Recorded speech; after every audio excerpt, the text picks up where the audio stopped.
You don't tell anyone about your condition. We try to keep you alive. You're not immune from being ripped apart. Friends, because there are no friends to be had. Just because life stopped for you doesn't mean it has to stop for me.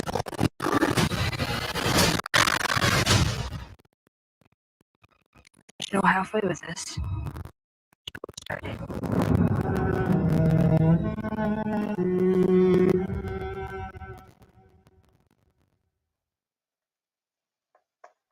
And welcome everybody to Morning Kills.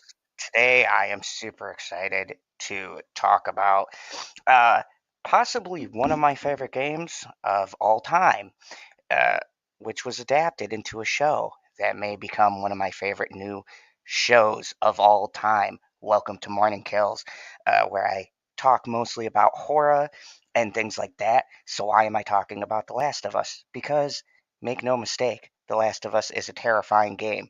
Play that shit at midnight by yourself. I dare you. It's creepy as shit. But before I get started, let me see who I got here. Awesome to see 5 folks here. This is early in the morning for me, hence morning kills. But for you guys, it might be a little bit, I don't know, later. Time zones. Anyways, Carrie, hello. How are you? Cement Shoes. Good morning to you too. Got my cup of Joe right here. By the way, this cup is Valentine's Day cup. Yeah. What's up? Let me see. Who else do we have here? We have Carrie, Cement Shoes, and Aaron. Good morning, Aaron. How are you? Oh yes. Oh yes. Lovely Sherry. Good morning. Good morning. Good morning to you guys. Hopefully this is catching up. Yes. 11 a.m. Cool. Yeah, you're probably in the New York area though, or somewhere out there because we are an hour behind. So.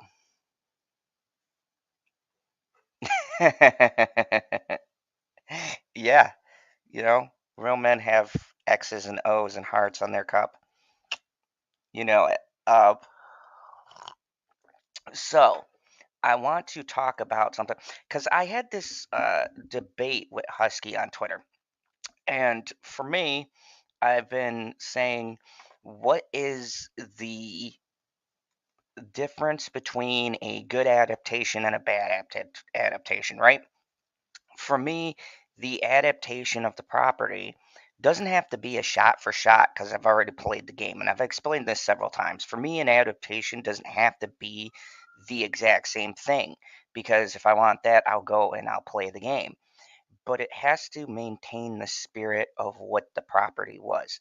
So for me, The Last of Us core concept, and it really hits close to me because I'm a single father, if you guys don't know, and Joel in the video game is a single father. So it has to have that thing about it where you feel the connections you originally had to the source material, but it's represented in a way that doesn't disrespect what came before. And I'm happy to report iPad just died. Had to switch to the phone. Hey, GP, good to see you. Hello, everyone. Good to have you. But I'm happy to report that The Last of Us show might be the best adaptation. Now, I know what people are saying, and Husky brought it up. Well, Zod, what about Sonic the Hedgehog? Um, I think Sonic the Hedgehog um, was great as far as bringing the character out of that world. Where Sonic missteps for me, and even Knuckles I thought was pretty good too, in Sonic 2. They're enjoyable movies. The misstep for me is that they get too much into the real world and they don't focus on Sonic's world whatsoever. And it's always been a gripe that I had. But overall, solid movies. Um, I wouldn't say it broke the curse though, um, because there's still constraints that movie clearly has for that audience. Uh, So why am I bringing all this up? Because the Last of Us show is fucking phenomenal. And if you haven't seen it, I suggest you see it first because I'm going to spoil the shit out of the first episode while I talk about a one-for-one comparison, what I like about the show, what it does differently versus the game. I have the game. I've beaten the game several times. I'm actually playing through it right now. I unfortunately have The Last of Us 2. You don't need to play that video game or even acknowledge its existence. But just for the show, this is a very staggeringly beautiful one-for-one shot. The best recreation of a world I've seen, and this is no bullshit, probably in 35 years. The translation from on screen to game, um, I wish I had the text to grab images and things like that. But if you were to compare some of the shots in the game to this show, it looks as if they ripped it from the game and drafted it onto the show. It's quite staggering. Now, for people who've never played the game, you get the same intense feeling that you got. And for people who play the game, it's wonderful to see the aesthetics and the changes they made make sense to a TV show. It's stuff I don't think would translate well on television. I've seen a lot of televisions and a lot of adaptations, and they typically tend to take the worst parts of the game instead of taking the best parts of the game, which is the core story, and really focusing on that. So, hey, Kay, what's up? Derp Entertainment. Uh, yes, 100% best game adaptation. My first words I said as a joke to my friends was, "So, does anyone want to watch Halo series?" Yeah, you look at this and you look at what Halo did, and it's like each property has their ways. Hey, Lemon Pie, how are you? Um, each property has an easy story to tell. And I felt like both properties had a touchdown. The story is right there for you. You don't have to deviate. You just need to follow the bones of what's there. You can add to stuff like this, and they do. I'm going to get into that when I get into spoilers. But for the most part, the core of what this story is and where they're leading and setting up, as a fan of the game, I can see the groundwork that they're laying for this show. And I am so fucking happy to see an adaptation that is faithful yet does the necessary changes, and it doesn't hurt the property. It actually enhances it. Because let me tell you something, even people who are fans of the game, yeah, I know PB is not a morning person. Anyways, the thing about, okay, so when you're playing the game, and I never realized that this was an issue. Um, but the thing about the game is that you build an emotional connection with characters because you're playing Joel. So when the scene happens that happens in the beginning of the show, it hits you the same way that it would have hit you in the show because you are controlling the character. But when you're not controlling the character, it does beg the question of why they didn't do this in the game. So, game creators, this is my first big point to you. Kudos for adding more of a relationship. So let me talk about the opening scene of The Last of Us Part 1. First off, Pedro Pascal is a wonderful human being, and I love him in anything he does. If you've been fans of my channel, you know I'm a huge fan of Nick Cage. Him and Nick Cage did conceivably the best movie that was out last year. No, that's a joke. I had the menu as my number one, but very narrowly. The weight, unbearable weight of massive talent was my number two, but that isn't the point. Anyways, Pedro Pascal has amazing range. We know this. He's done The Mandalorian. He was the best part of Wonder Woman 84. He is very good in Game of Thrones as Oberyn. The man's got fantastic range, and of course, he is the Mandalorian. Like, I don't care what anybody says. If Pedro Pascal doesn't play the Mandalorian, that would not work. He's the only actor I've seen express so much emotion underneath a helmet. So the man's got range. This, to me, is a good take on Joel because Joel needs to come off as an everyman that has something happen to him that alters who he is in the future. And I think the show pulls this off very well. Now, I've heard my good friend compare this to Walking Dead. It's a fair comparison. However, um, two different concepts, Perp. Don't know if you played the game. He might be coming at this as someone who hasn't played the game, so his one-for-one comparison is The Walking Dead. It's a fair point. Walking Dead did, I believe, come out before the original Last of Us game. They could have drew inspiration from that. But, you know, thank you, Carrie. I appreciate the promos. Definitely hit that like button and welcome. I will be doing a full-on spoiler. Hey, South Florida Drifter. I will be doing full spoilers for episode 1 of The Last of Us. So I'm going to be breaking this down and talking about the game changes or the changes from the game that are just in this first episode versus the episode itself, my overall thoughts. Spoiler alert, I fucking love this show. Um, this might be my favorite show of this year so far. We got the boys and everything coming out, but so far, I'm just gonna say it. This is like might be my favorite show from the last like 2-3 years. I mean, I might put this over House of Dragons, and House of Dragons same Game of Thrones for me. This show is everything I've ever wanted in an adaptation. And now look, this is just the first episode, so it could be a complete shit show after this. But as someone who completed the game multiple times, it makes sense. And I love the changes that they've done to make it fit for people who've never played the video game to feel the same emotional beats. So, uh, yeah, Baby Yoda is probably like 90% of the reason to have people start watching The Mandalorian so you realize it's a good show. Anyways, um, so shows opens up. Now, first and foremost, the snippet in the beginning threw me off because that is not in the game. But this is a great setup to what the cortisol virus is.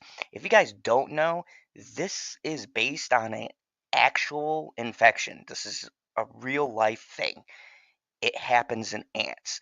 The concept of the game is what if it happened to people?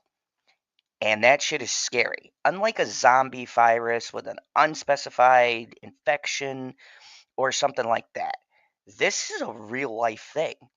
And whilst I believe scientifically it could probably never ever happen, it does really make that intriguing premise of giving it something real world. So people can automatically latch on to something because this explores something that is not fictional but is actually in the real world.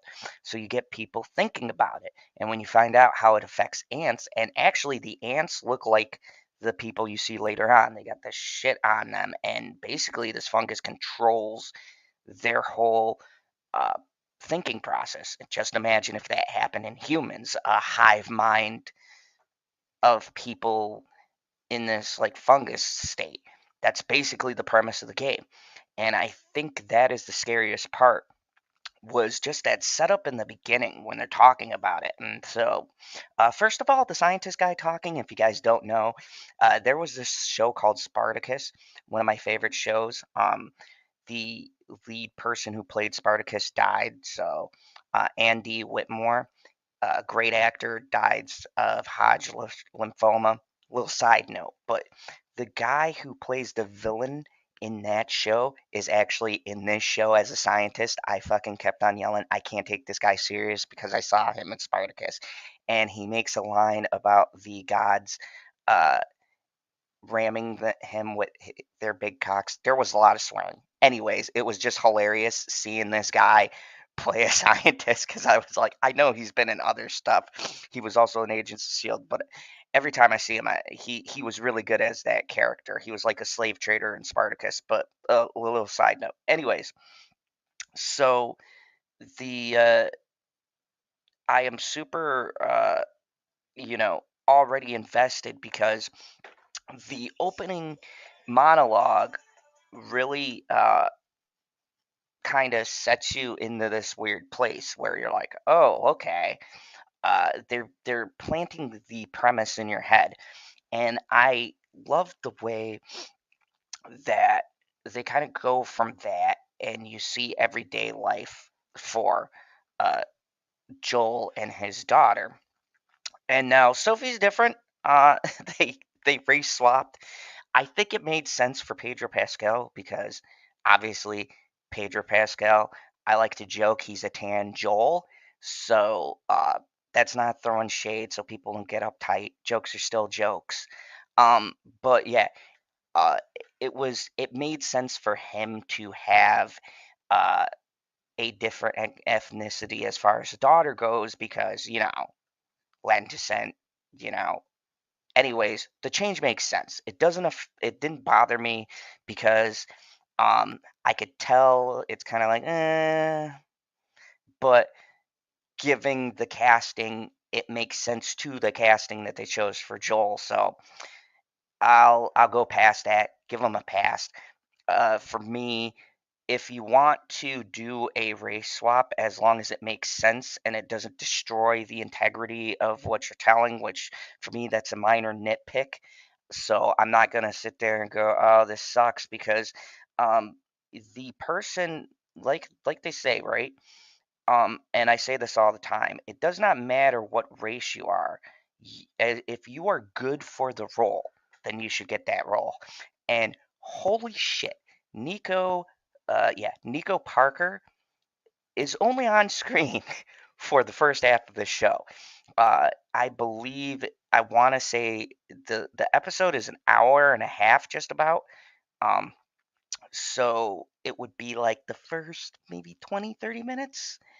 It goes by pretty quickly. So between the intro and everything, I want to say the first 20 minutes, I didn't really clock it like I normally do with shows. So within that time period, Nico, who plays Sarah Miller, Joel's daughter, has to make you care about her. And why? Because they pull a Game of Thrones on you. So I like this premise because it genuinely had me confused. I'm coming at this as a new viewer, not putting on my gamer thing and being like, okay, I'm gonna watch this as a show, but super secretly, I know what's gonna happen. Most people watching this probably had no clue what was gonna happen. I already knew. So I'm going into this, and the setup is different. And for starters, this is another one of my praises. This opening sequence, holy fucking shit. Um, First off, this is straight out this is literally ripped right out of the fucking game. Especially the back half of this sequence is you could literally do a shot for shot driving through the town and the visual aesthetics they show where shit goes haywire. But I'm getting ahead of myself. So, Nico Parker does a fabulous job playing um, Sarah. And she has a tough job because she has to make you care in a very small time frame about this character. And I don't envy an actress put into that position because it's really hard if, I'll get to it, but if you're not going to be the main focal point, and she is good. If you played the game, Sarah in the game kind of like has this softness where you can see Joel's rough edges, and it's kind of the yin to his yang. So, seeing her steal his money to fix his watch to give to him was very fucking great. And then something people probably didn't notice, but I did. If you look in the background of the shots as Sarah is going through the day, the fucking apocalypse is happening in the background and being referenced. And I really like this because if you're looking for it, it's there. If you're not really paying attention, because they do clever camera tricks with Sarah where they're putting her in the frame of a lot of shots. So your mind is subconsciously following her. Me being a fan of the game, I was looking for Easter eggs. And if you look in the background, shit is happening in the background as she's going about her day. And it's sort of from this naive perspective to where she's just focused on her dad's birthday, getting him this watch, whatever. It, okay, if anybody's seen Shaun of the Dead, it reminds me of that scene from Shaun of the Dead, where Shaun, not as blatantly obvious, because obviously that's the joke, but it reminds me when Shaun is like going about his morning, like the morning of the zombie apocalypse, and he gets some milk and he steps over the guy who's dead and he pays the guy at the counter and everything. It's kind of like that scene, but played serious and kind of in the background. And I appreciated that because I loved Shaun of the Dead, and I always wished somebody did like a serious version of that little montage he has in the beginning of the movie. And I thought yeah, it's supposed to be an awful zombie movie. That's the point of Shaun of the Dead. Is it's a satire on the zombie genre. Anyways, but uh, I thought it was hilarious that the that if you look at the background, you could see stuff happening. The eeriest part, and I'm not gonna lie, the part that gets me is they have this elderly couple over to the side of them. The little girl goes, and there's this, I guess she's a caretaker for the lady or a friend or whatever, gives her cookies or whatever. And there's a scene where you're looking at the grandma, and they have Sarah in the frame, but they have in the background so your eyes can see. The grandma does the thing. And I picked up on what it was because once again I played the game. The clickers have a very distinct noise if you've played the game, and they sound like they're creaking, hence the name clickers. And they also make a like clacking noise when they're around. It signals you that there's danger. That's not the point. I'm getting off on a tangent. Anyways, the audio cue gave me like flashbacks of the game because it was like and you see her move in the chair. And it's almost as if we can only hear the audio of this old lady, but Sarah's in the foreground, and it's only for a split second. And it's things like this that let me know the quality of the show.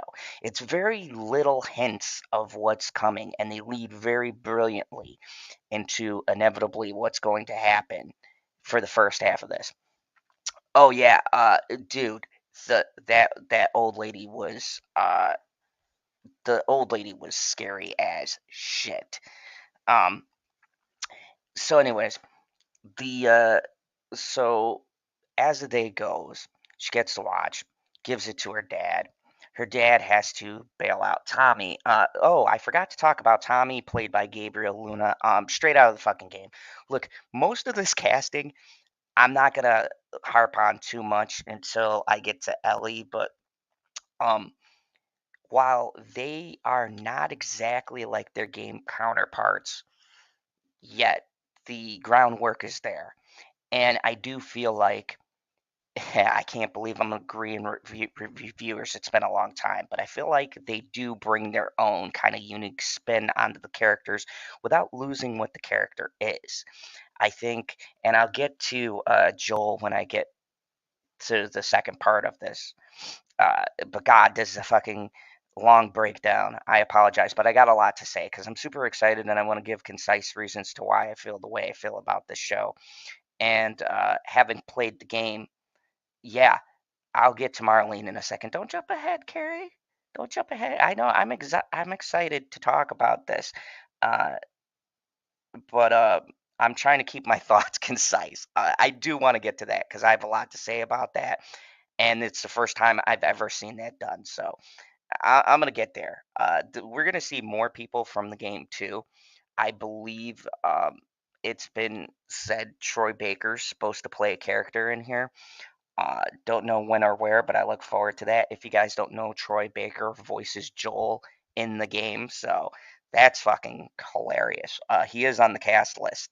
Um, they're not showing what character he is, so that'll be a fun little thing when he comes up. So, but anyways, so you have this kind of setup where it's slowly building to something wrong. And then, she gets this watch, gives it to her dad, and there's a cute little scene and everything. Like, look, this is the first like 20-ish minutes or so. They do so much more character building, and I would say this was better than the game because essentially the game starts you off on the couch with Joel watching the movie that they watch in the show, and she falls asleep. He goes to pick up her brother. Shit goes down, and it's good. That's great for a game because you don't need context. You want to jump right into getting into what's going on. So I think for the game format, they did a brilliant job with having these short bursts of actions where you still feel the emotion they wanted you to feel.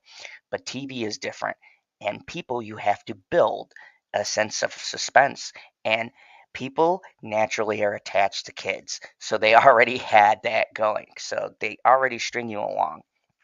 And so as you get to the final scene, and you see that when uh, Sarah wakes up, Joel's gone. And this is straight out of the fucking game. Like I would swear, shot from shot, they just fucking took it out of the game and brought it into real life. That shot where she wakes up and she looks uh, to the screen doors and everything, and it's like pitch black. That is literally from the fucking game. That is like I had chills. And now where they did something good, where they didn't play into what I suspect, the original game, the um, the clicker, or they call them chasers, went through the glass window and attacked. And then Joel came, beat the shit out of them, and you know whatever. They kind of switch it around to where she goes to the neighbor's house. I think that's more realistic because they introduced this elderly woman, uh, you know, to kind of set things up. And so, uh, yes, I do like comics. I haven't read the Last of Us comic books. I'm gonna have to check that out. But thank you for the suggestion, Carrie. Um, I'll check it out and see where I can find them. So, anyways, she goes out of the screen door, looks, and bam, she goes to the neighbor's house, and the old woman who was in the wheelchair is fucking people up. And I love the way that they did the spore in this, or the cordyceps virus. Uh, she has like these feelers, like almost like these tendrils on her lip, where you can see like right here. It's like, ah. Dude, I'm not gonna lie. I was watching this shit in the dark. That kind of got me, and it wasn't a jump scare, which I appreciate. It was just like she looked up and just the, and I was like, "Fuck that old lady went crazy. Holy shit." Um, I thought, oh, Amazon. Thank you. I have Amazon actually. Uh,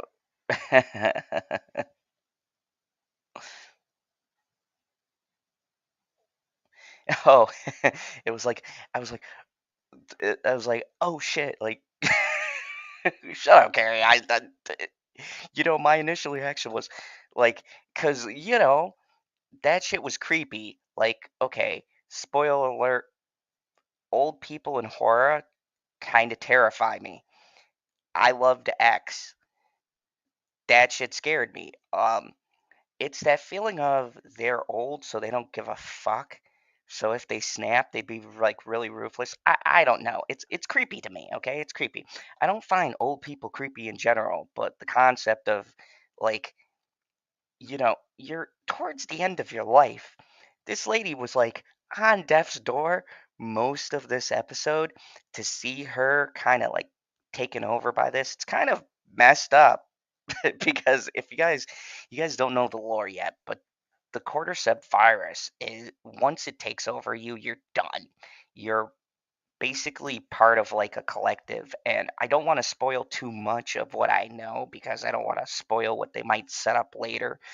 But yeah, it was hilarious. Wait tell PB you told me to shut up. uh, n- but yeah, it was pretty amazing. So they they uh they go and they, you know, see Sarah standing there, and Joel and Tommy pull up, and this scene, if you guys haven't really been, if you've seen this show, you guys know Joel, but you really don't know Joel yet.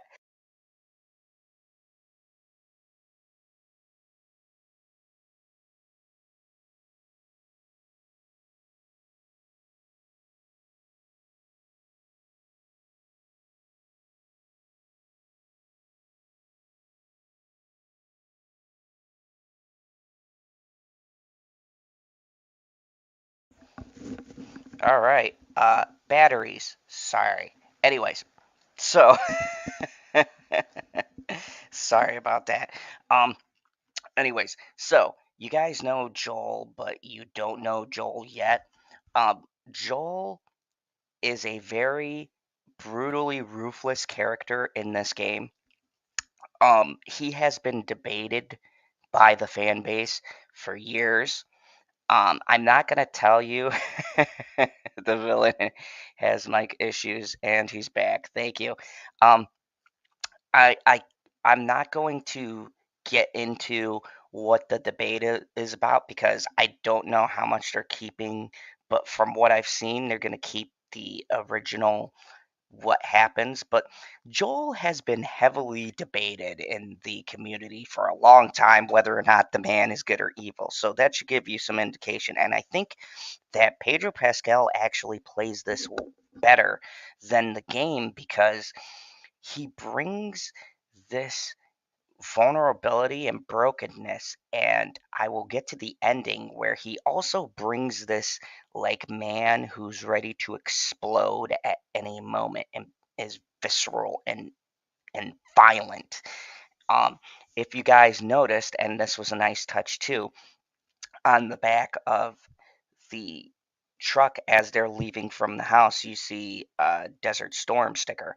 um which is hinted several times that Joel and Tommy served in the military. So it explains their survival skills. But anyways, so shit goes down. He grabs this little girl, and the other thing I want to point out, they really do a great job of when he kills that woman. You see his daughter's face, and she's both shocked and kind of really confused. Like, this is my father? Like, he just brutally murdered our neighbor. And for a while, even though I knew what was coming, I kind of went, okay, are they going to have, like, maybe his daughter live a little bit longer? And then, something's going to happen. I was confused because this intro is far longer than the game, and it was much more clever because they set up very expertly you caring for what's about to happen. Because Joel and Tommy ride through the town, fucking truck flips over. I'm thinking, oh, this is where they kill Sarah. Okay, if you don't know, if you haven't watched, once again I've said spoilers, so this is a spoiler review. But um, in the game, Sarah dies. She dies in the beginning of the game. We know this as gamers coming in. In the show, uh, when the car flipped, I clocked a bunch of times where Sarah was going to die. I did not expect them to recreate the scene from the game. If you guys play the game, that is not exactly the same location, but shot for shot, the same fucking scene from the game, like it was pulled straight from the game. And it gave me the same emotion I have as a father the first time I seen that scene in the game. I think it hit. Hey, Christine, how are you? I do not tell my women to shut up. That's my penis's job. Hey, what's up, pop culture? Uh, so, PB, what's up? If you wanted to join this morning kill stream, you're more than welcome to jump on. Otherwise, I will keep going with my very long breakdown. So, anyways, so we see Joel and uh, Tommy separated. There's a fucking epic dude. Everything from this is literally taken from the game. The the alleyway where they run from, they call them chargers. You guys don't know that yet. They haven't gotten to naming the infected, but the things that run at people are called chargers.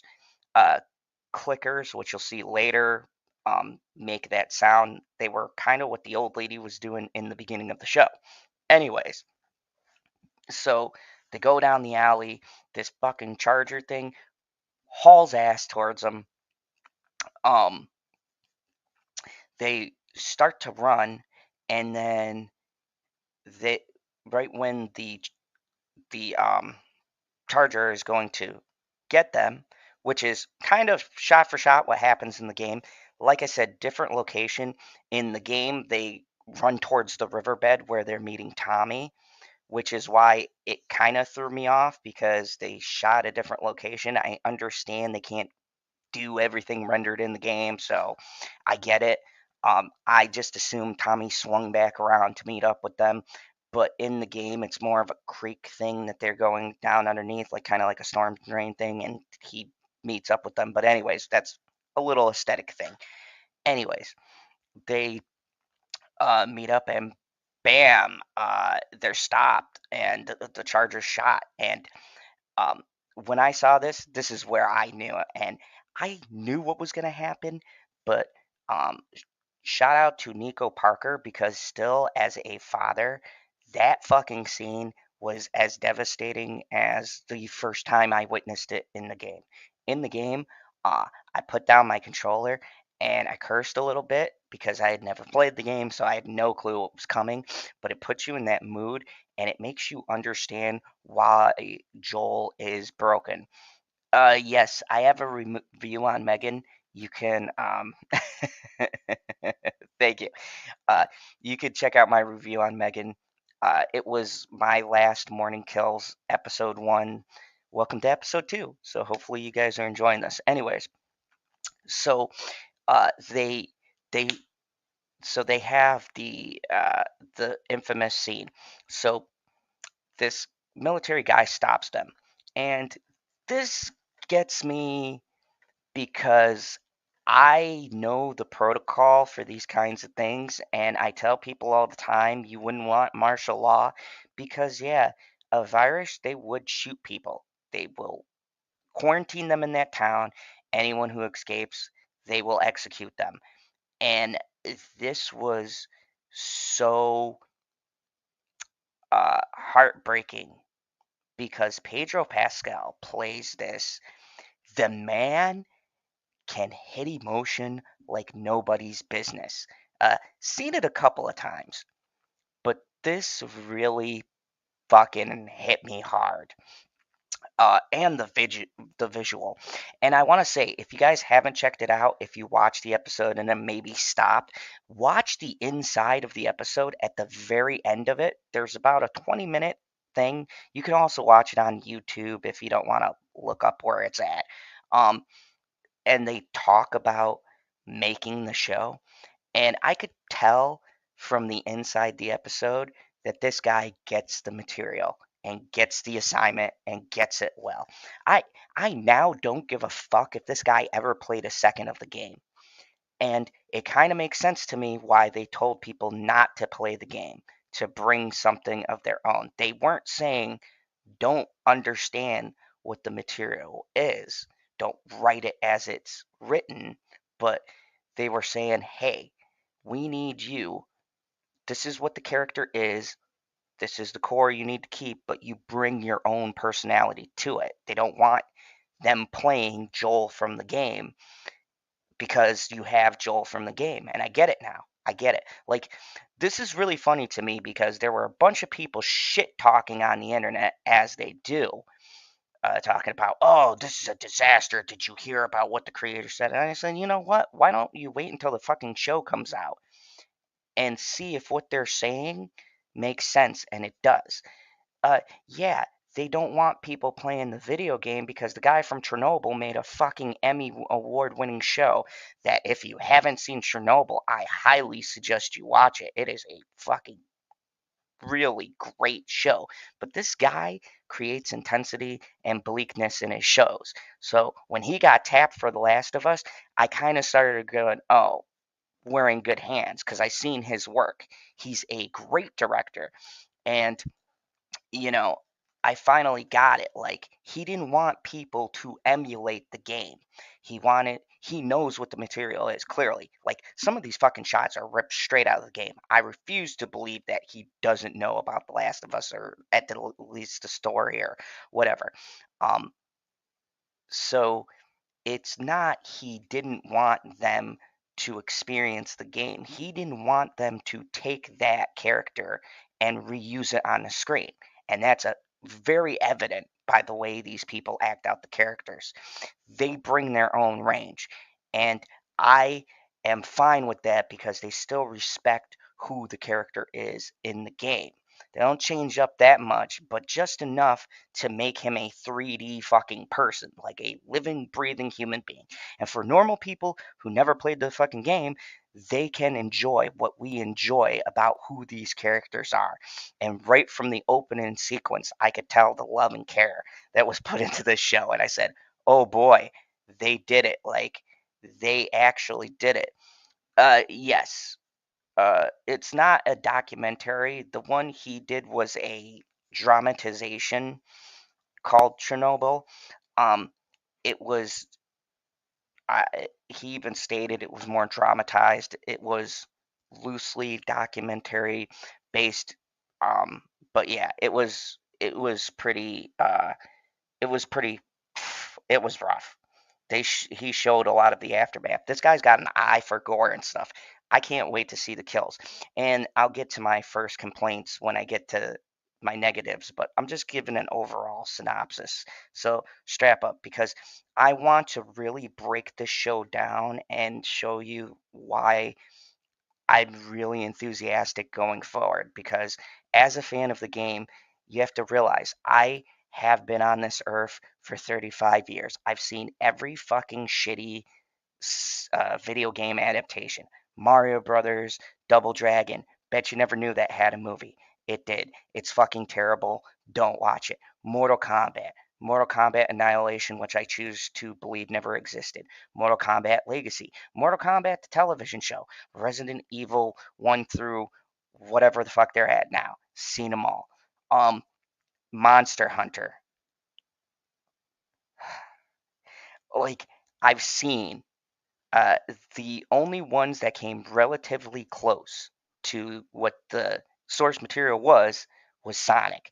And once again, in my review, I have my gripes about that, which is that um, they use the humans too much. That's my biggest pet peeve with that. Still, that right there was an extraordinarily very close to just nailing it.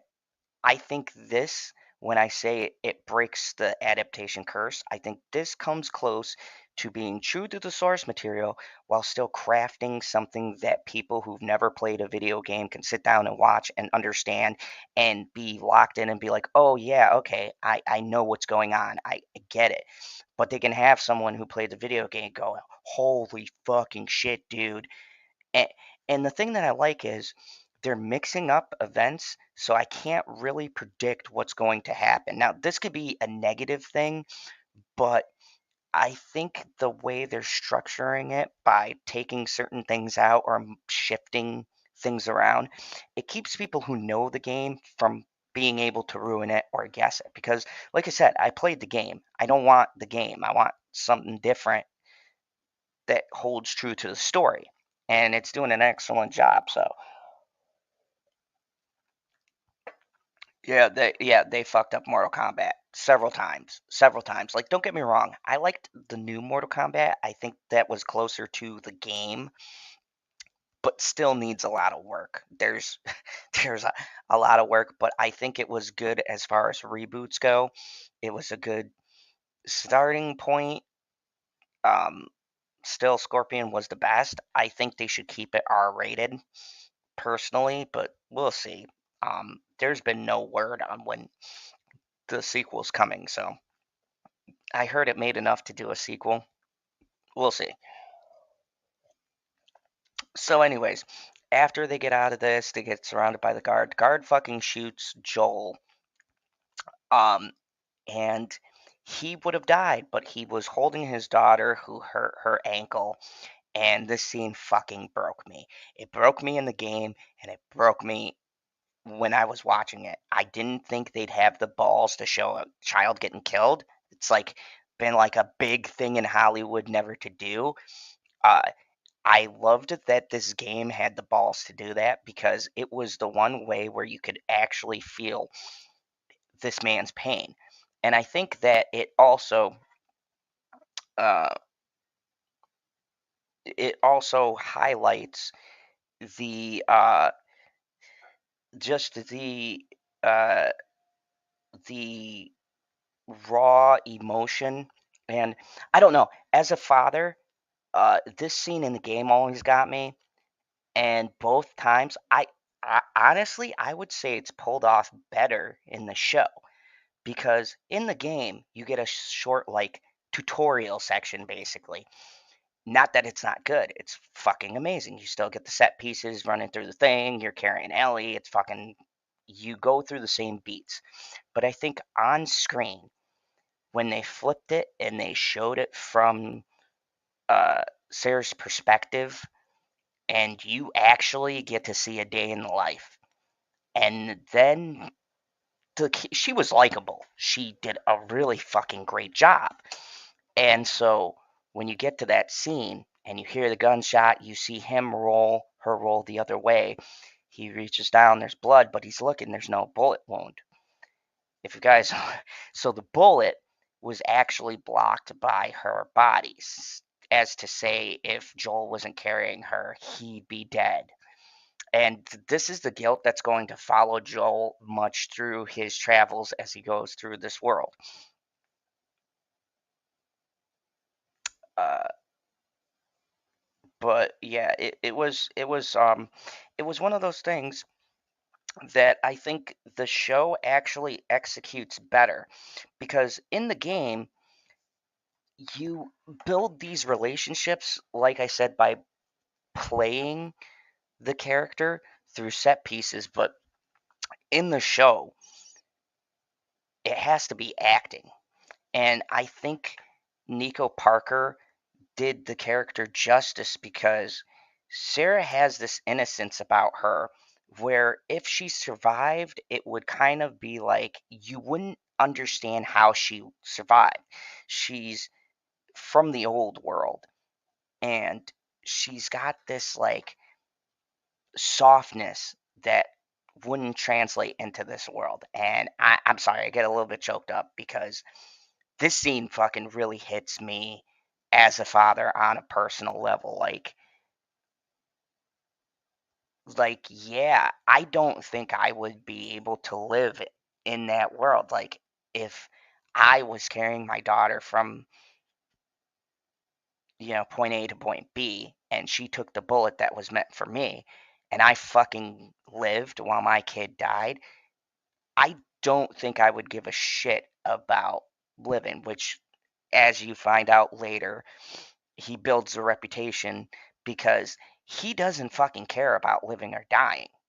And that makes him very dangerous. And I think that that is a good way to make your protagonist understandable when he's an asshole, because it's like the hardest thing you could do is to lose a child, your child, in a way where it could almost be justified in your mind it's your fault. Because had he not been holding her, he might have just taken the bullet. She still could have lived. Or the guy might have just shot at her. He could have pushed her out of the way, something like that. There's 150 things probably going in this man's head. And that moment is fucking heartbreaking. It is one of the hardest scenes that I think I've watched in a very long time. And this may not be for everybody else, like people who don't have kids or whatever else. I still think the emotion resonates and it gives you a clear understanding of you being able to be sympathetic towards this man, because believe me when I say you're going to have a lot of sympathy for this man, because Joel is a ruthless motherfucker. He he does not care about anybody. He cares about doing what needs to be done at that particular time and fuck everyone in his way and fuck everybody who ain't on board, basically. And I think Pedro Pascal brings a more compassionate side, because I think that would be too hard to translate on screen and still make him likable. Pedro Pascal's still got that badass, and I'll get to that scene in a bit here, but he's got also this vulnerability where you feel his brokenness, which makes you connect with his character a lot more, which is going to be important, because I tell you now, again, I don't want to spoil anything in case they are translating things very faithfully, but Joel is not the man to fuck with. So it's you're going to need that kind of sympathy for a character like this. Joel is not a hero. He's not an antagonist either. I wouldn't even say he's really an anti-hero. Joel is a person. He's a human being, and he does what he thinks is best at the time. And this event is the pivotal moment where he shifted, where he was fucking broken. And that fucking scream Pedro Pascal does, and the way he says, "Come on, come on, I'm gonna get you, I'm gonna get you. We're gonna go." And his brother's like, Joel, and he's like, no, no, and he grabs her and hugs her. There's blood on his arm. I'm sorry, I'm getting choked up talking about it. Fucking kudos, Pedro Pascal. Like, I felt that shit, and he like hugs her, and it ends with him like doing that kind of cry, and they cut to 20 years later. That is how you fucking open a show. Holy shit. I said they got balls. They had the balls to do the scene. I didn't think they were going to do that scene. Like, killing kids is not a big thing that people love to do in shows. It's a cheap trick that some people employ to get people emotionally attached to a character. But the fact they built her fucking life up, and probably half of you people who've never played the game saw this and go, oh, so it's going to be like, the father and the daughter going across country trying to escape the infection, and then you get to the part where the thing crashes, and you're like, oh boy, this is intense. Wonder where they're gonna go. And you see the fucking kid get shot, and Joel gets shot, and then holding her, and then it cuts to 20 years later. I'm sure a lot of people are like, welcome to what happened to gamers about 10 years ago. Yeah, that's what we all experienced when we first played The Last of Us, because picture that was the opening to the game.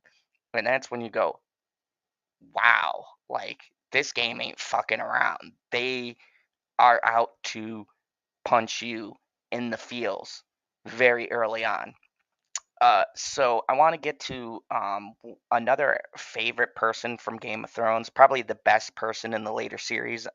Unfortunately, fuck you, season 8 and season 7, because now you're irrelevant. Um, Bella Ramsey. Bella Ramsey.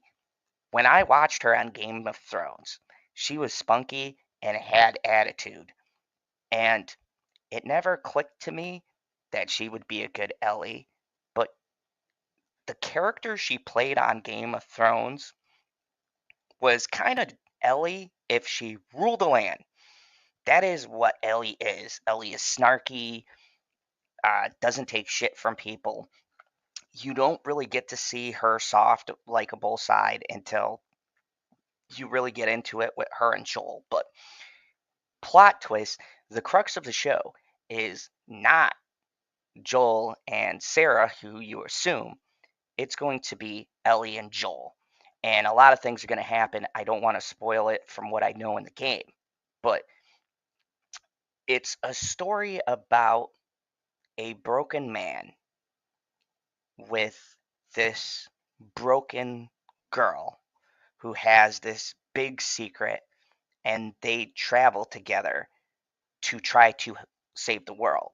And I'm not spoiling everything. That's pretty much highlighted throughout this whole episode till you get to the end and you find out what's going on. But basically, this is in essence, and the Last of Us game in essence is about like so many big heavy themes.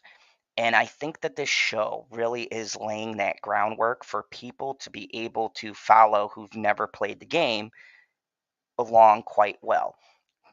So the opening, you see Tess, which, by the way, Anna Torva, if you guys don't know, she is a great actress. I've seen her in a lot of stuff. I was actually surprised she was casted. If you don't know, she was in one of my favorite underrated shows, Fringe. Fucking love Fringe. When I saw she was playing Tess, I was like, wow, it's good casting. She was in Mindhunter, The Pacific. Hold on, let me just, because I don't think people realize like what kind of a cast this is. Uh, but yeah, she's been in a lot of um, different shows. She's most notably famous for Fringe. Probably Mindhunters. If you've watched that show, you would recognize her from there. But mainly her and Fringe. That's where she got started. She is a fucking fabulous actress, and I think she fits Tess really well. In the game, Tess is a no nonsense, kind of say what she needs to and remember what you did and fucking kill you. In the game, she wants to fucking kill the dude, Robert, who stole the battery from them and beat the shit out of her. Um, this was very well done. Once again, pretty much shot for shot. That scene is slightly altered because in the game, we don't see the events that lead to Tess wanting to kill Robert. And I think this really fleshes out a lot of shit that was not fleshed out very well in the game. And I appreciate the fact that they add shit that actually makes the game better, because we did the mission where you kill Robert, um, but they remix it a little bit, and I'll get to that. But um, there is a mission in the game where you have to track Robert down and you go through his compound and you're stealth killing people. This would not translate well on screen. I understand in chains like this. You can't do a shot for shot, one for one when it comes to people playing the fucking level. I'm sure there'll be purists out there be like, oh, well, why didn't they show them going through Rob's Comet? Because this isn't the fucking game. You can't stealth kill people. It's not as fun to watch someone stealth kill people going all the way to kill this guy. It's not compelling. And honestly, I don't think it brings anything to the show. So I like this change. I like that they show the reason why she wants to kill him. So when she meets up with Joel later, it makes sense. And it's because in the game, you just kind of wake up, Tess is there, she pours you a cup of coffee, she tells you that Robert robbed them and they need to go and get the battery back. And you see, this is where media could help enhance games, because there's a lot of time where a video game can't sit there and tell stories because gamers don't want to sit through cutscenes, apparently. It's a big thing. I think that's fucking ridiculous. I always have. I enjoy campaigns stories. I enjoy cutscenes and getting context to what's going on. Um, But there's some people out there, I don't want to sit through an hour-long cutscene. This is bullshit. I paid $60. So when you're writing a game, you can't have the nuanced moments to understanding why someone's doing this. This is why I like the way they did this, because, okay, you see Tess, you see her talk to this guy. Through fucking coincidence, a bomb goes off that is the battery, I believe. It's defective or something happened, blows out the wall, kills the people that are guarding her, and Robert gets away. Um, this sets up the conversation she'll have later with Joel about the people who stole the battery and the money. See, it makes sense to the flow of the story. And it does a lot of things like this that I think really help people who don't understand what this property is to not be lost. So I really enjoyed that. Now, I have a negative, and I'll get to that later. And it's mostly at the ending. But it does show kind of how tough it is to adapt a game to show.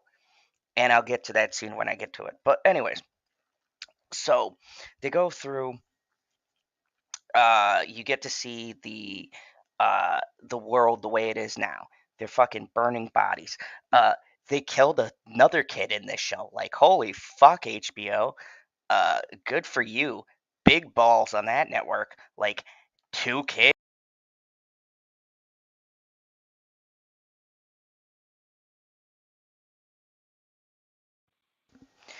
Hey, cousin Polly, how are you doing? What's up? Um, but anyways, 2 kids in one show. Uh, big balls from HBO. Like, I did not expect them to do that, but in case you guys didn't know, and you pretty much figured it out, um, the thing that they were using in the kid's ear in the show is to test whether or not they have the cortizoa virus. If it's red, then you're infected. If it's green, you're fine. I know it's kind of weird because it works in reverse. So the boy is sitting there and they put it in his ear and it's red. I, as a fan, got the reference. And this is what I mean, where you can still give stuff to the video game people, but people who don't know the world are not going to understand what the Easter egg is. So it's really cool because in the game, you know what that test means and you know what they're going to do, but it's still fucking heartbreaking to see it. And for people who have no idea about this show or no idea how the test works, you kind of get to learn. So um, they're doing bodies, and this is where we catch up with Joel 20 years later. He's got the iconic silver hair, and might I say, Pedro Pascal sports silver hair like a pro. Good on you. I hope I'm that graceful when I have silver hair. So hold on a second, just for a quick. I got some, I got some gray hairs coming in there right here, and so yeah, this is why I wear a hat. Anyway, but yeah, I got some white hairs coming in. So hopefully I look as good as Pedro with gray hair. Anyways, so they go in and you see that Joel is now doing shit that might be shady and illegal, just trying to get by. Uh, do I fault him for selling drugs in this world? Fuck no.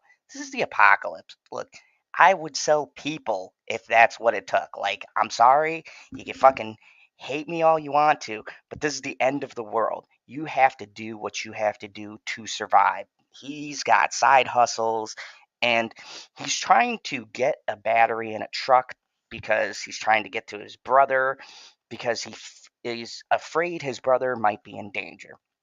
We cut to the unveiling of everybody who is a Last of Us fan's favorite character, Ellie. This was the one everybody was nervous about. I was not. I know who Bella Ramsey is. I know her acting caliber.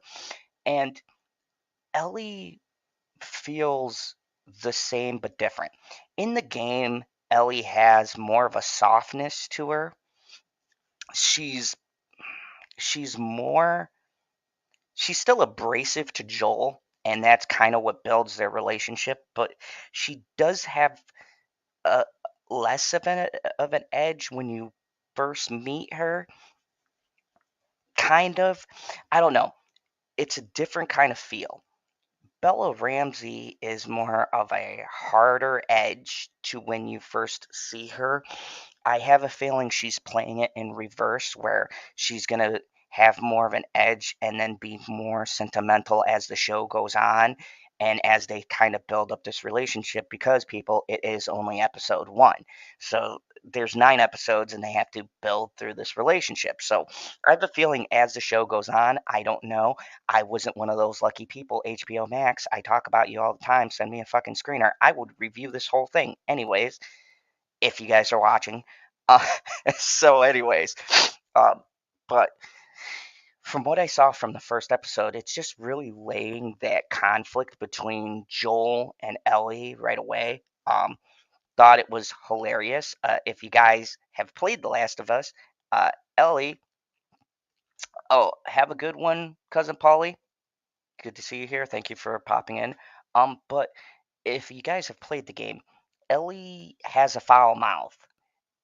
Like, people remember her fondly and say, oh, she was just. No. When we're first introduced to Ellie, she's being held by Marlene, and I'm talking about in the game, and she curses like right off the bat. She's like, where the fuck am I? It's stuff like this. And you're like looking like, oh, this little girl's got a mouth on her.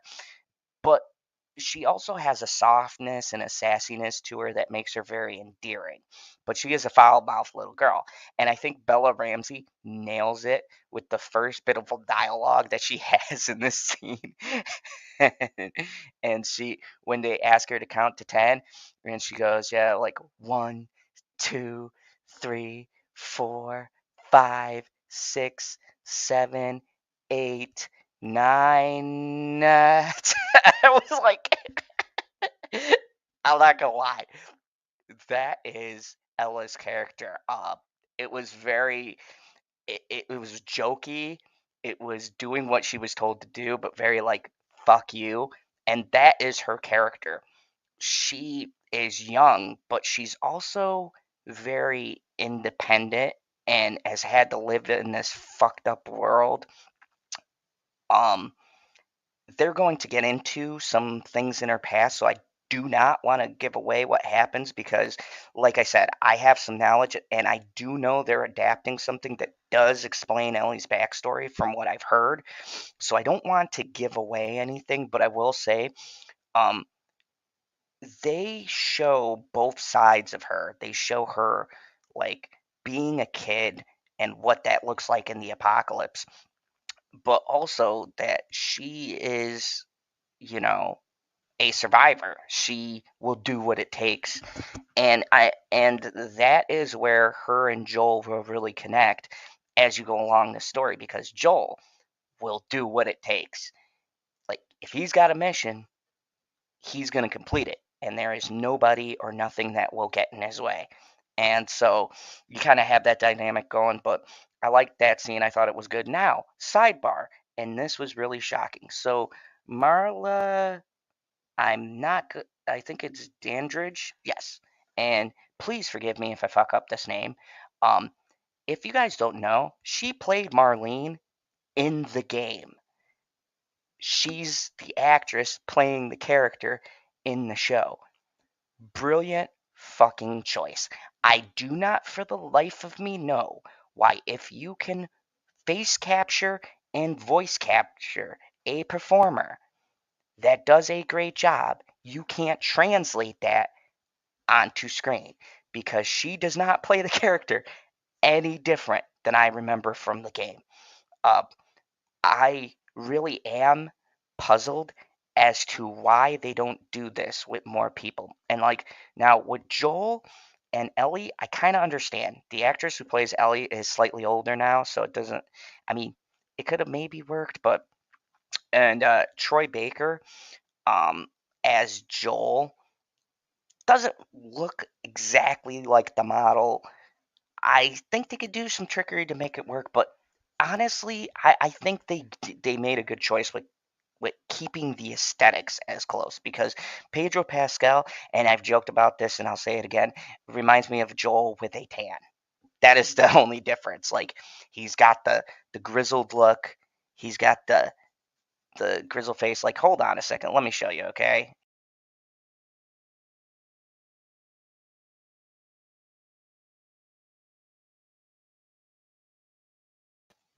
Yeah, you see that? You see, it's a one for one.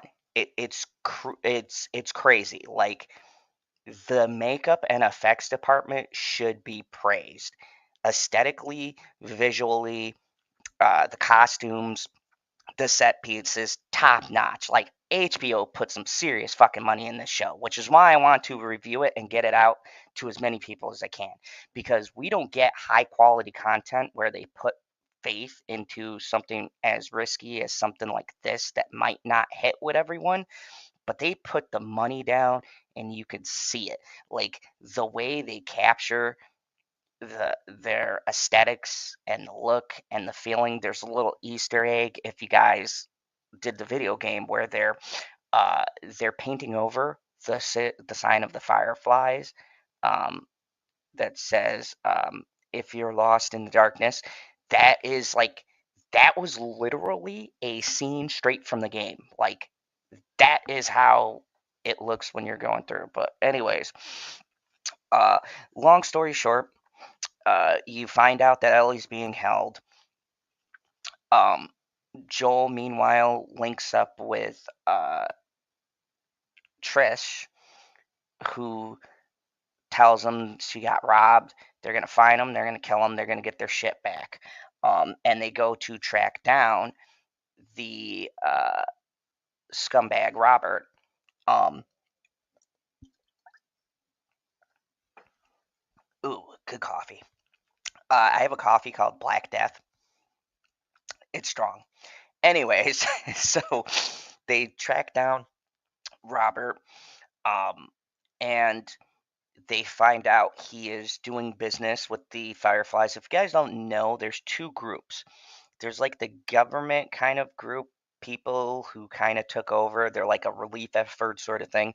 And there's a group called the Fireflies, who are directly um, at odds with this group. This is very important because the Fireflies contract Joel to take Ellie to their headquarters. And this is sort of set up with Marlene, and once again, the actress who is the voice actress and also playing her live action does a fucking fantastic job. It's kind of funny because she said she aged into the character, because in the game, the character is made to look older. The actress is now the age of that character, which I thought was a nice touch. Watch the inside of the episode. But yeah, she is now older, and so it doesn't make it feel like there's a disconnect from the game and the show. Like, there's still that connective tissue there. And did I mention I can't wait for Troy Baker to show up in Last of Us? They haven't given what his role is, so that'd be interesting. Anyways, maybe he'll just be a clicker. But anyways, so yeah, um, I think that they do really well setting all this up. Long story short, Joel meets up um, with Tess. Tess and them go looking for Robert. They track him down, find out he was doing deals with the Fireflies. You kind of find out there's a history there, and in a hilarious scene, uh, Marlene had let um, Ellie, as you find out, they're testing her, and she is one of the few people immune to the virus. Speaking of which, what's up? Welcome to morning. I would not be immune to the virus. I'd be that asshole that walked out right in the beginning. And I was like, I can't believe you murdered these people. Oh wait, they're killing me. So, I've been Hold going on, through. that's my first question for you. Did you not fucking laugh at that scene? Um, I've got to say, yes, I did. Okay, because he wheels around and then you see the two old people standing. And you're like, oh well, there's plenty of space. You can just But drive PB, past but them, and PB, but PB. he fucking rams them with the truck. And I was like, oh, there you go. You're taking out some of the bad guys here. And then the neighbor comes out, and I was like, oh no, you fucking moron. But PB. Yeah. Well, wait a second. Uh-huh. Welcome to Morning Kills. This is Morning Kills. This is Morning Kills. Is this You're like a whole new show? This is a whole new show. You're like a Holy shit. guest on my new podcast. How does it feel to be my first official guest? I didn't realize that this was a whole new show. I thought you were just being clever. This is actually, yes, and I still like to think the show is clever because mornings do kill. At least my soul every time I have to get up this early. But yeah, welcome. You're my first ever guest on the show I'm today. glad I could be. I should send a tweet, hey? Yeah. I mean, this is a big deal. You're like the first person I've ever had guest appear on this show. Wow, I'm also I was the first person on Late Night Talks too. It's amazing. Isn't it crazy? Like the trend continues. I will take it. I am a trend starter. I would start growing your red beards, people. So I'm going through the story and I'm near the end. So anyways, so Where are you at? I'm at the part where Joel and Ellie first meet. And that's a good scene too. I'm doing a 1-for-1 comparison because I've played the game. As you know, you saw my review of the second Last of Us. Let's hope season 2 does not reach that. Or at least they flesh out a certain character much better. Okay, you do know that I've never played the game, correct? And this is why I'm actually glad to have you on, because I'm going to now get the perspective of somebody who hasn't ever played a game. And yep, I think in 2 seconds. Let me GP left. See you later, GP. Also, hello. see you later, GP. Thank you so much, as always, for showing up. Really appreciate you here. I think this is where this show spectacularly gets it right. You are brand new. You don't know the source material yet. Nope. Let me ask. I don't know it at all, other than like commercials and everyone who's bitched on the internet. But that's more about the second one than the first one. You don't hear a lot of people bitch. So let me ask you. Okay. Did you understand everything that was happening? I understood every single part of this movie, TV show. Whoops! It seemed like a movie because of how long it did, because it was like an hour and a half. I did not expect them to go like balls in like first episode. Okay. Now I didn't understand, but I will tell you this: I didn't understand what was going on at the very beginning, like when it started, and I was like, okay, well, we're not in post-apocalyptic universe yet, so okay, they're just doing a little bit of backstory. And I was like, who the fuck is this kid?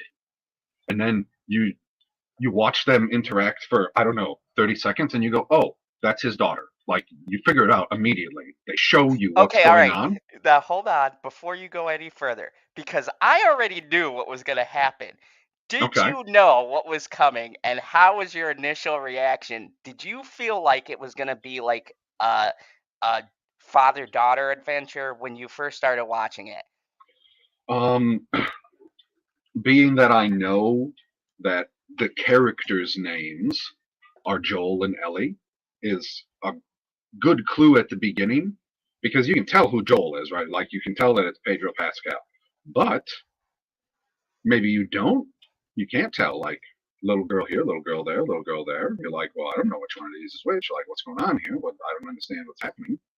So it's very nice to not change the race of a character who's been established, because I was able to look at the little girl and go, that's a little black girl. It's obviously not Ellie. Now, let me ask. Like, that's where it works out, where you shouldn't. Confused. Okay. Let me put it another way. So you knew there was an Ellie. You knew there was a Joel. You knew they'd have wacky adventures. You got that concept. But when you saw this other girl, did you have the reaction I've heard on the internet from people who've never played The Last of Us, where they go, Okay. I thought it was going to be those two until that Um, scene. I guess I'm just slightly more educated than the other people on the internet because you're right in the aspect when they popped up on screen, I thought that they were going to be the two characters that we were going to follow for, like I said, about 30 seconds until you figure out that I don't remember the girl's name. I know that it's something simple, but I can't remember it. It doesn't matter. I don't remember the daughter's name, but Sarah Miller. okay, Sarah. Yep. So I know that The Last of Us is not a father-daughter thing. It might look like a father-daughter thing because of the And it relationship that they end up it having, does and in it a plays out way. like a father-daughter thing, but it's Yeah, not his daughter. Like if you know anything about The Last of Us, beyond the fact that it's post-apocalyptic, because a lot of people would know that they're like, it takes place in the future, blah blah blah. It don't take place in the future. It takes place yesterday. I thought that was a nice touch. I like that. Yeah, and the thing is too, they kept the timeline the same because if you play the game, it is yesterday technically, and that was 10 years ago. So that's really fucking scary foresight for whoever Neil Druckmann. I know he gets a lot of flack, Right. but I got to give him credit for one So thing. And now, remember the stupid people, and we brought this up on Late Night Talks, which is why I'm glad you're here for the second episode of Morning Kills. Welcome to the brand new show, by the way, my special guest, Pop Culture PB. Go visit his channel. He's a very also close friend. also also you should go and visit Zod's second channel, The Prophets of Geek Culture. What an What excellent do I do channel over that is. there? I don't even Oh, you remember. do all kind. You don't even remember? You play Marvel Snap. Oh yes. By the way, I've got a lot of great decks I've been working on. I've been a Well, little radio silent. if you need some Marvel Snap tips, you just go back and you watch those live streams. They are chock full of tips. Oh yeah, and some wins and some losses because I'm not a Oh well, I baby. mean, nobody's perfect. Nobody's perfect. We're not gonna say that, but he definitely wins more than he loses. At least from all of the time that I've watched.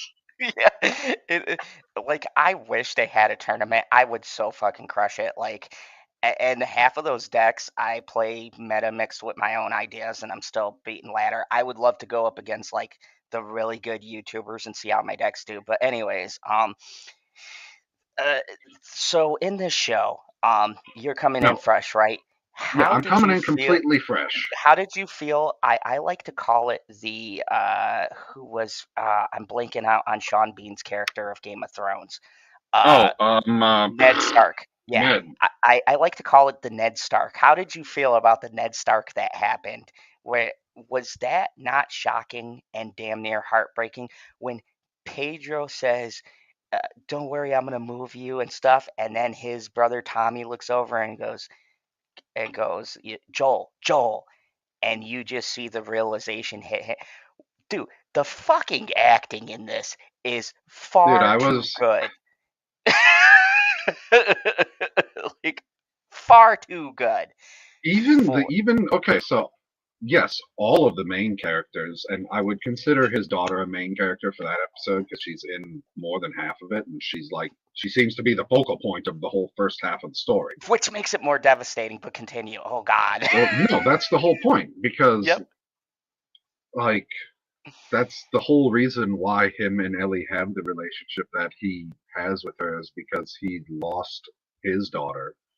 No, the problem that I was having for the whole first half of the show was as soon as 30 seconds go by, I was like, okay, well, this is not the girl. Like, where's Ellie? What the fuck's going on? Well, how are we not going to introduce? Where she got me here? Come on now. What are we waiting for? Because I didn't know that they were going to jump 20 years into the future.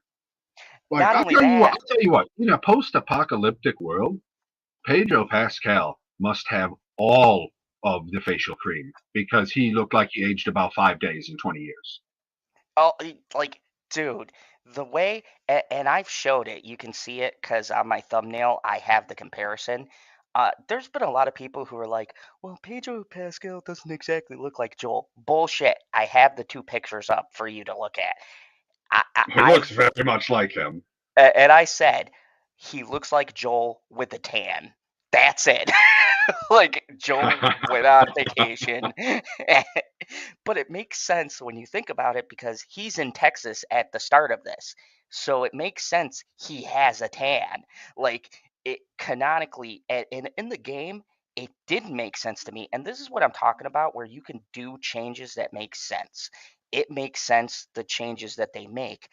And I think it's clever doing essentially the most of the first episode from the perspective of the daughter, because the daughter in the game as well as in the show doesn't have a major role but affects Wait, Joel in a major way. the She daughter is is in the game?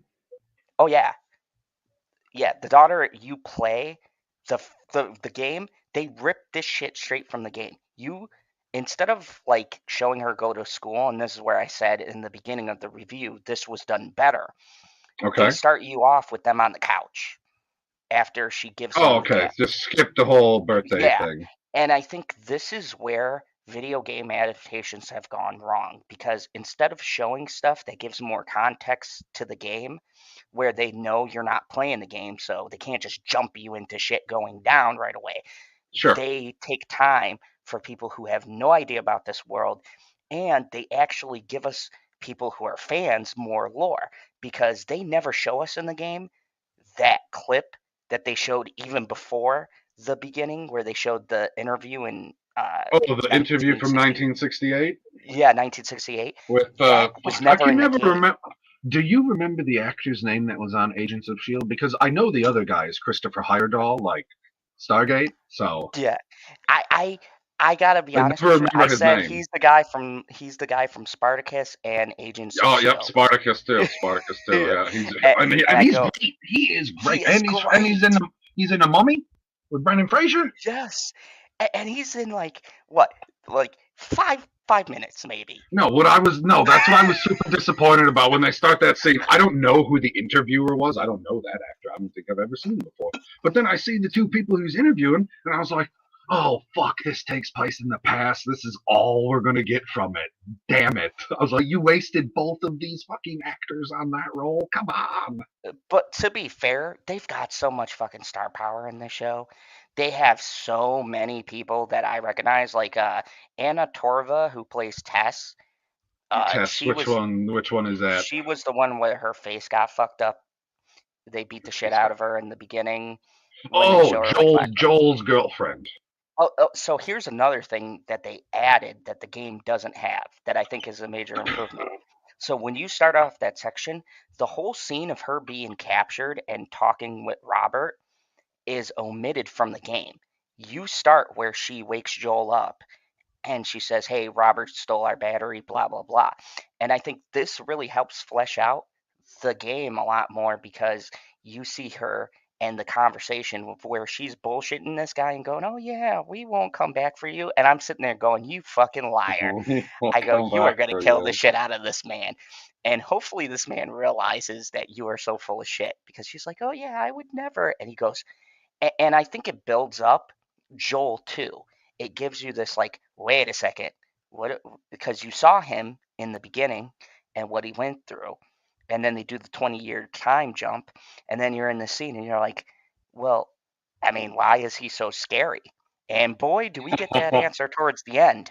Uh, but you're like, Yep. they kind of like, he has this reputation of people are terrified of his name, and Robert is scared shitless, almost to the point of not wanting to let Tess go, because he's like, look, I know you might not come back for me, but Joel's fucking crazy, and he's gonna murder us. And she's like, oh no, he does what I say.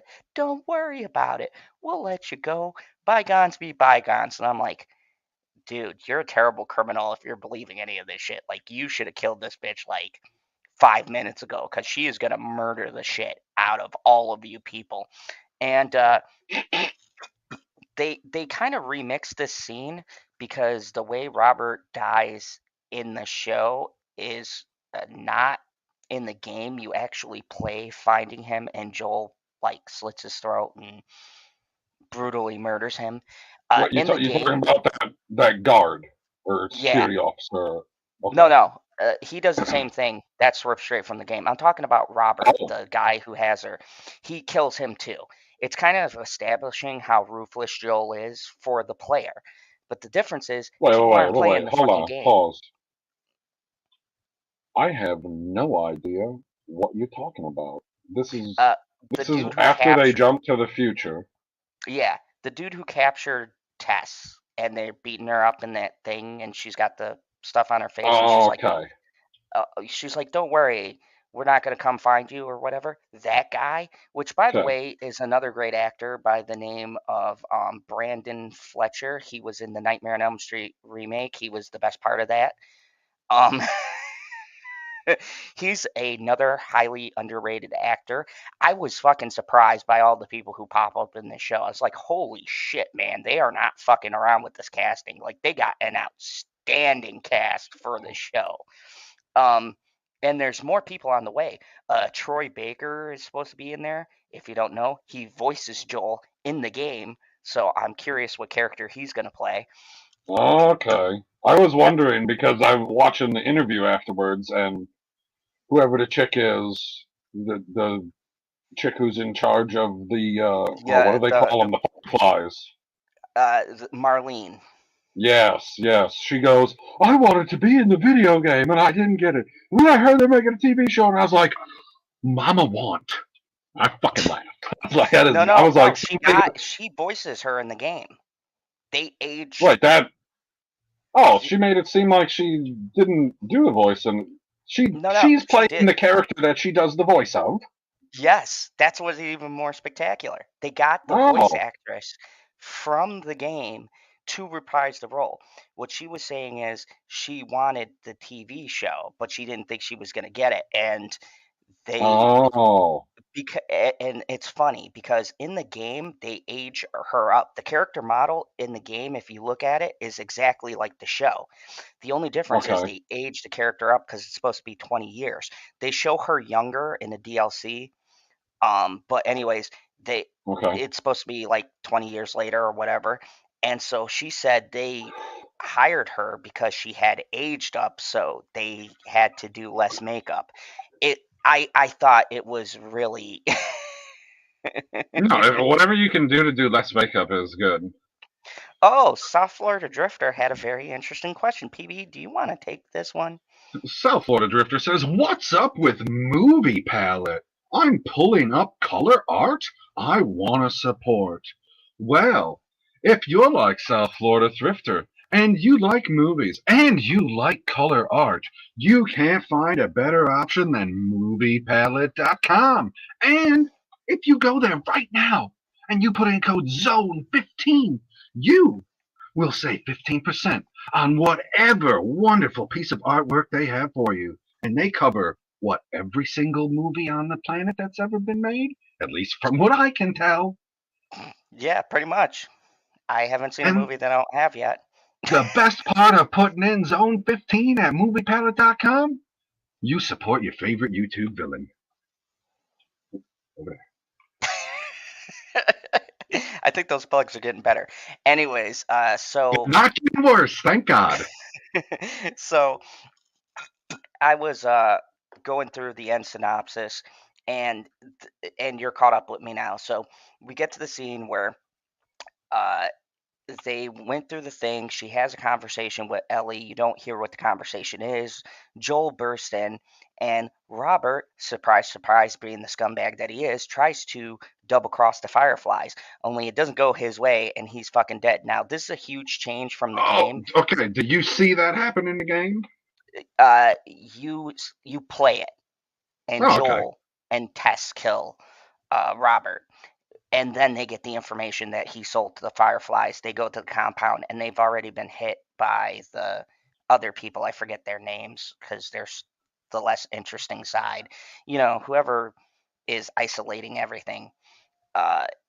So in this version, I think it makes more sense because in the game it never made sense how they found them, even though they're blowing shit up. They don't really specifically go to how they track them. I think it makes more sense that them killing Robert's men drew the guards to their position. So now they have to leave. And of course, Marlene is injured. And she looks at Joel and says, Joel, you're the only one who I can trust to take Ellie. And I love their first introduction because it's so Ellie from the game and so Joel. She fucking tries to stab him, and he does Fuck yeah.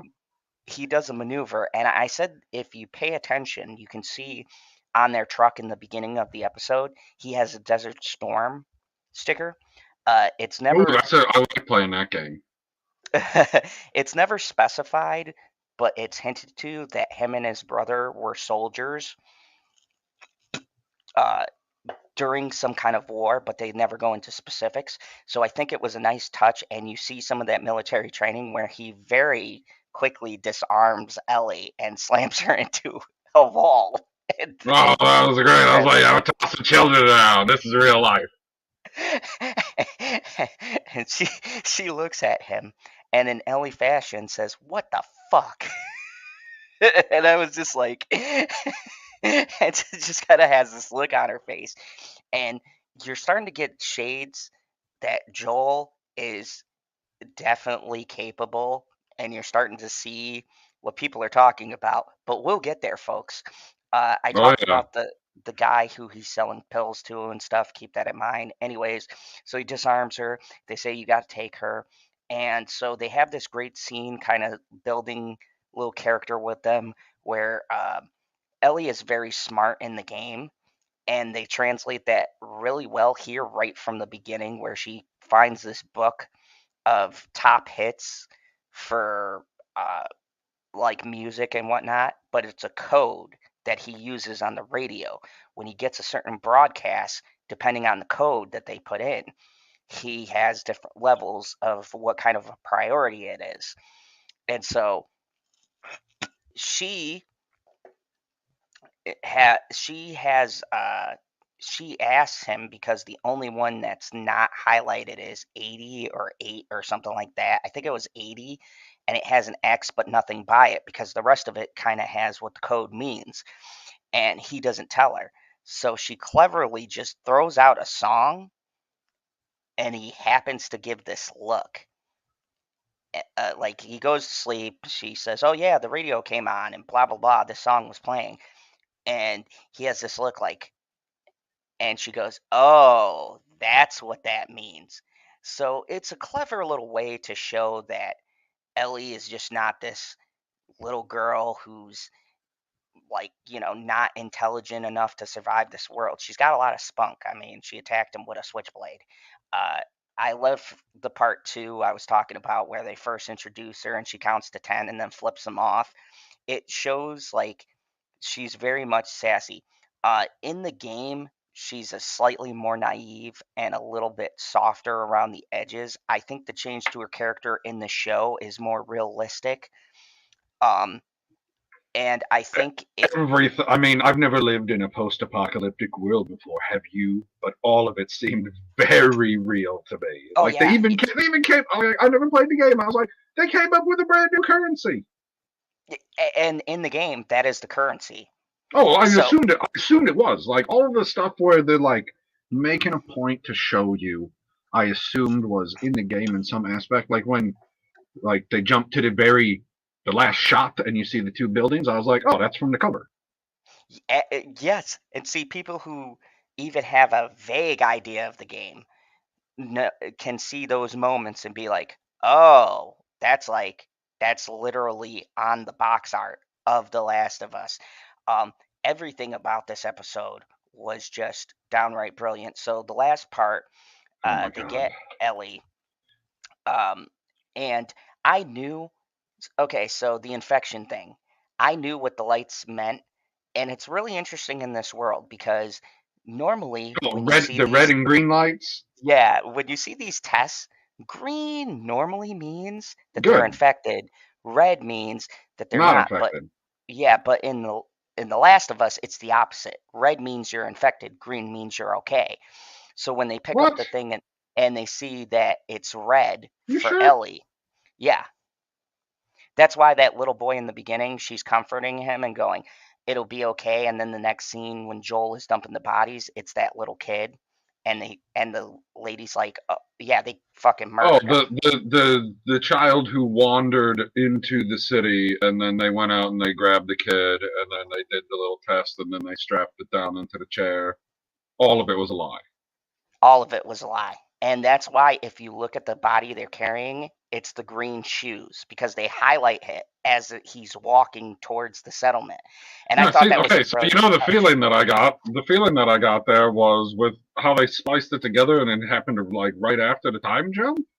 Yep. For 2 seconds, I thought it was his daughter's body, and I was like, because they were making a real emotional thing about it, and I was like, how could that be her body? That was 20 fucking years ago. Yeah, see, it's little touches that I like because if you rewatch, look at his shoes. They got the green little like Velcro thing. The body he's carrying, Okay, they focus in on the shoes, and I you have see a the green I have a Velcro. question. Yeah.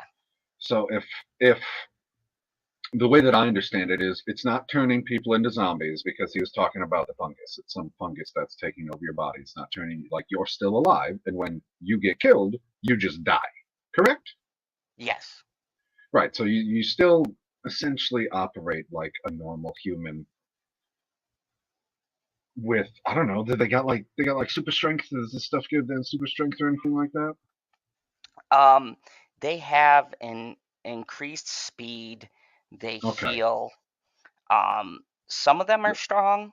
I don't want to give away too much because it might be shown That's later. fine. Like, yeah, They're it's gonna be like a Resident Evil thing where you got slightly different here, slightly different there. Like you got a super mutation there's here, super different mutation there. No, I variations get of it. the infection as you go through, and Okay, so different people. my Yeah, question is, if they don't have to like worry about, I don't know, the face huggers, why are they putting bags over their heads? you'll see later. There's I don't know okay, how so they're there gonna is a do it in reason. this There one. is a reason. That's all I was wondering. Yeah. In the game, there's these things, and I can tell you guys this because they cut it from the show. But in the game, the infection travels through spores. So there's sections of the game where you wear a gas mask because if these spores get inside of you, or Right, I'm enough sure of them, that's how it started in the first place. and that's how it started.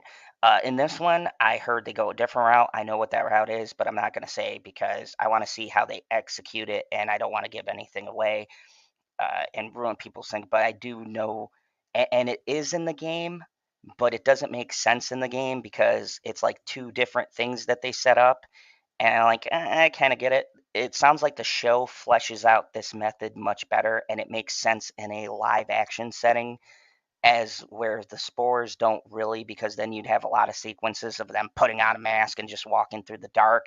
I don't think that would translate well and be kind of boring for people, and it'd be harder with the action pieces because in the game there's a mechanic where like you kind of sweat and it can obscure your vision in the mask, and then it makes it harder to kill enemies. That's fun in a game.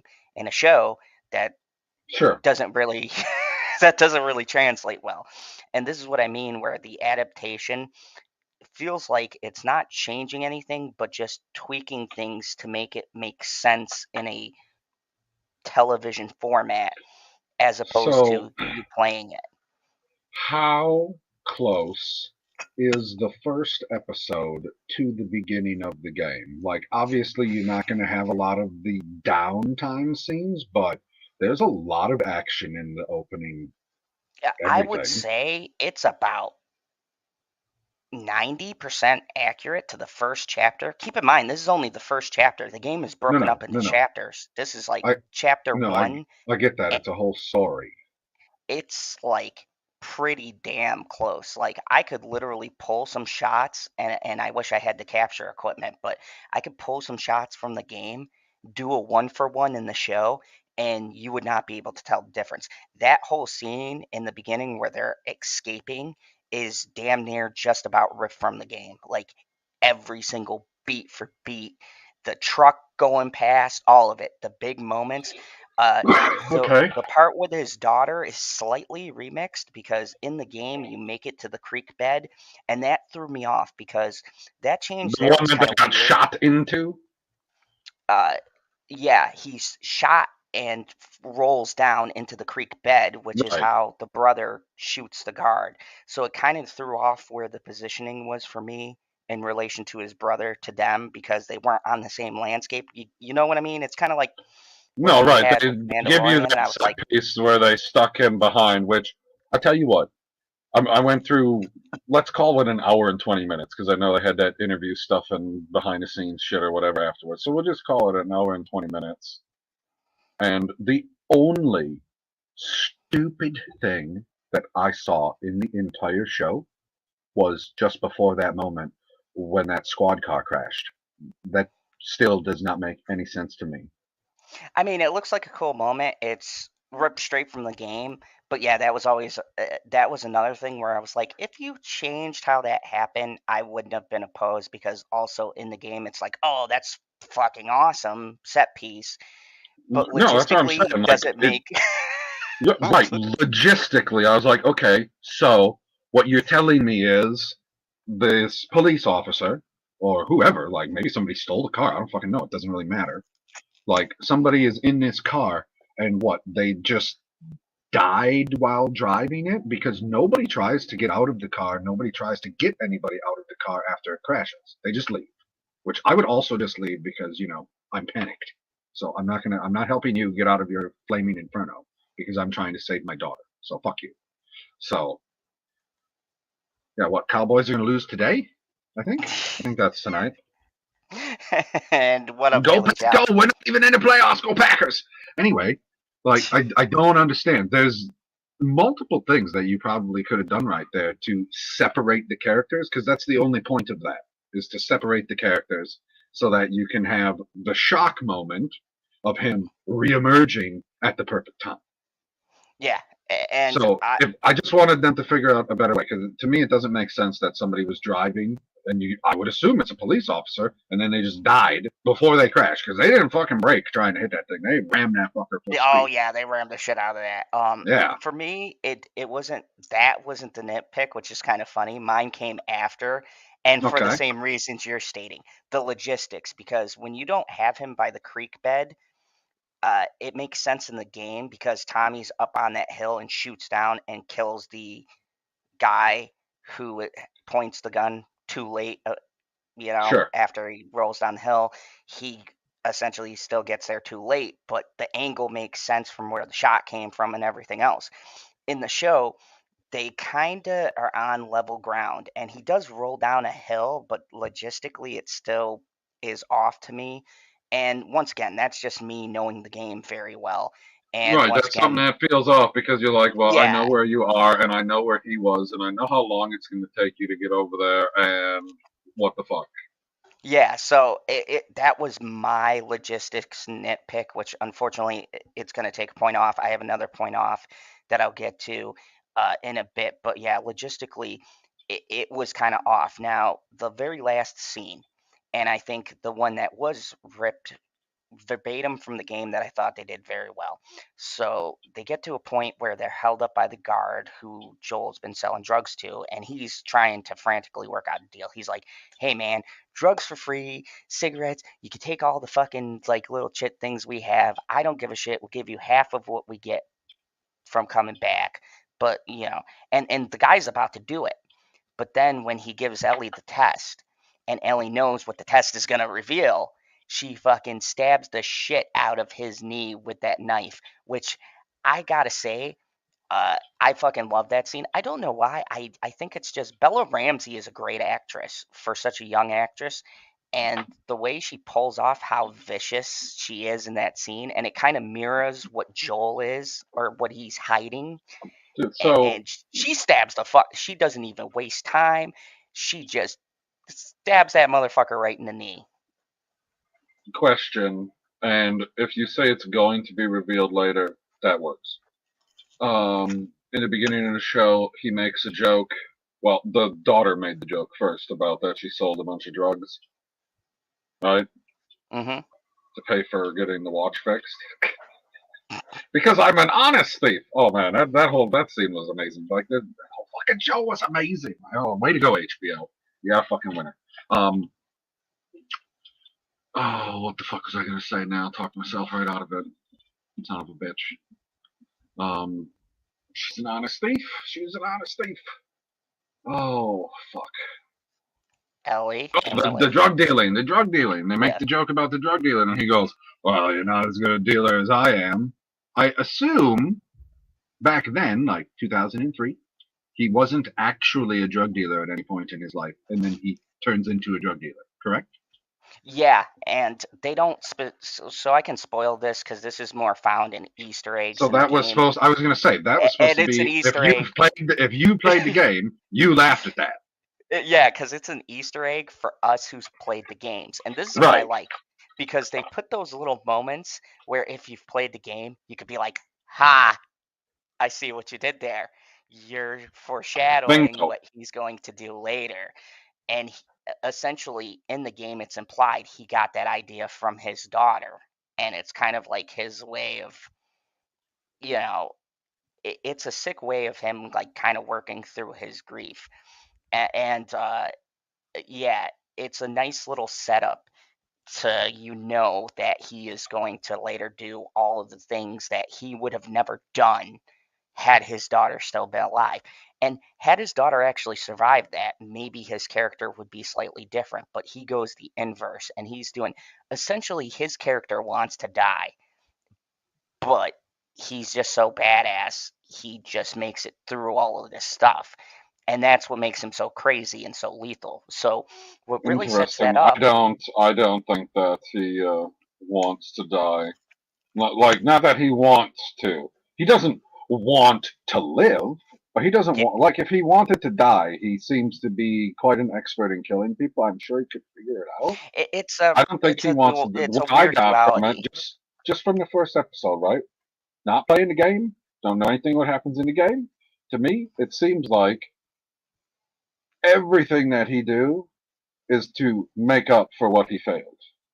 Yeah, and in a sense, okay, let me rephrase. It's not he doesn't want to die, but he doesn't value his life above whatever it is he's doing. You get what I mean? Like, The shit jobs. yeah, he will take the absolute worst jobs and things that have like a 5% chance of anybody else succeeding because in his mind, him taking those risks might be the thing that saves somebody else down the line. And if he happens to die doing it, he doesn't really care. Like, he doesn't have anything to live for, is what I'm trying to say. Right. In his mind, he Exactly. is a man who's lost everything. Even his relationship with Tess is kind of just like sex, just a cold comfort. He I was gonna say it he seems likes her, but it's never it's specifically played whether or not he actually loves her. to He's me just the microcosm that I got from the scene where what I guess it was after the workday, or maybe it was after he sold the pills, when he just goes back to whatever his, I don't know, living quarters. Like, I don't know what they call them in the future, in the Fedra. I don't know what they call it. He went back there and he pops a pill and lays down, and I was like, oh, so that's what you do in your downtime. You do literally nothing. You work to make money and be able to get your drugs, to sell your drugs to make more money, and you go and you fuck this chick on the side, but you don't like do anything for just the fun of it, which is good in a post-apocalyptic world. Like, people shouldn't be just having leisure time here and there. yeah, it's a lot of he's just a person going through the motions. And this is the setup for why this is so fucking compelling because then he runs across Ellie and then things start to change despite, it's a classic story. I'm not spoiling anything. You already kind of get what the setup is here. Things start to change and I very loosely call him a protagonist. Trust me, if they set it up, which I don't imagine why they changed the ending of this because it's so beautiful, and fans of the game have been debating this point for years, and it's a simple question: is Joel the hero? This has been debated for since this game came out. Um, there are literally, and you can look it up on YouTube, like 2-hour thesis on whether or not Joel is a good guy in in this game. That's how very morally ambiguous he is. And I'm a tad bit nervous because Pedro Pascal Tad- gives oh no. because Oh no. Pedro Pascal gives such a vulnerability that I was nervous he wasn't going to make it ambiguous to people. And then let's swing back around to the ending, the last scene. So the guy gets stabbed. He's about to shoot Ellie. And Joel has like a PTSD flashback kind of thing to his daughter he couldn't save. And if I had to put $100 on it, you're going to see a lot of these scenes. And he flashes back and he sees that guy who killed his daughter when he couldn't act because she was literally in his arms. And he Yeah. tackles that guy and he beats him to death. And I don't know about you, but something about this scene was so brutal, even though I'm sure we're going to get more brutal moments. But to me, despite the daughter's death and that scene really contend to which are more brutal. For me, I picked the daughter because I'm a father, and the way Pedro played that was fucking immaculate. But at the same time, that scene where you see he like it's hinted he's a monster, he's feared, but you really don't know why. And then you see that side of him, that vicious, almost animalistic side when he beats this guy to death with his bare hands, and you go, "Oh fuck, Joel is not the man to fuck with." Like he just No, right. That takes it to the next level because when he kills the old lady who's got the fungus in her, you're like, oh, okay, so he's just a guy who don't fuck around, right? yeah, it's like But his there's a daughter is there. difference between being a guy who don't fuck around and being a guy who takes action. And who And has you this. see him take action when he, for what, snap of a fingers, he goes, this guy's gonna hurt this girl. Boom, fucking murdered him. Now, for us, it's a little bit longer because they have to do the reasoning, right? They do the flashback into the PTSD, but when they cut to that scene, he tackles that dude so fucking quick. I had to like actually like pause and rewind it because the cut was so fast to where he snaps right out of it and just goes, and Yep. you're like, what the fuck just happened? So I paused it and went a little bit slower, and I was like, oh, like so from our perspective it feels like forever because he's in that flashback, but when they cut you into real time it must have been like seconds, and he was on that guy. He fucking tackles him to the ground and just beats the shit out of him and looks at his hands. And now this is the touch that I liked about the show. If you look in the background at Ellie's face, she kind of has this smile Oh, on she her face. smiled. No, she straight up So was like, oh, this is where she awesome. realized, okay, this guy's the right guy to take me to where I need to go. Because throughout the whole thing, she's kind of like, Interesting, because who the hell was I listening when they're talking about it after the show? yeah, and he says, Whichever person in the interview, he's like, well, it's the first time she's ever had anybody look out for her. And I was like, that's not the feeling that I got. The feeling that I got was the one that you said was like, this guy's a fucking badass. He's gonna fuck some people up. This is gonna be amazing. yeah, like what I pulled, and I think the natural reaction is Ellie doesn't like depending on people, but she's stuck in this situation with these two people she has no clue about. And so it's kind of like an interview. And when she sees what Joel does, she goes, in her mind, she's like, okay, this person is capable of taking me to where I need to go for my ultimate goal, which I'm not going to reveal because that's the whole crux of the show. But as you guys figured out, at the end of it, she is infected, but she's not turning. So she is the key to stopping this. And the other aspect I like of this show is there is a solution to this problem, and she is the solution. This isn't a fake out. Like The Walking Dead did something similar to this with Eugene, but he turned out to be full of shit. He had no clue. He was just conning people to stay with the strongest group to survive, which makes sense for that show. There was no cure, and that was the whole crux of that show. For this show, there is a cure, but there is things that are going to happen that I'm not going to get into, but it's going to make things very dicey, and it's going to force the audience to ask a lot of personal questions that gamers for like 10 years now have been vehemently debating about Joel because shit happens. And from what I've heard from other reviewers, they do change a lot of different aspects for certain characters, but the core story is the story from the game. It's beat for beat the very first game. That main plot doesn't change. All this show does is flesh out the characters that appeared in the game that didn't have a lot of backstory. So it's you kind of meet this character, you get attached, but I feel like maybe in the show I'll feel more for them because now they're fleshing out who they were before this, what happens. One of my favorite characters in the game is a character named Bill. You'll meet him later.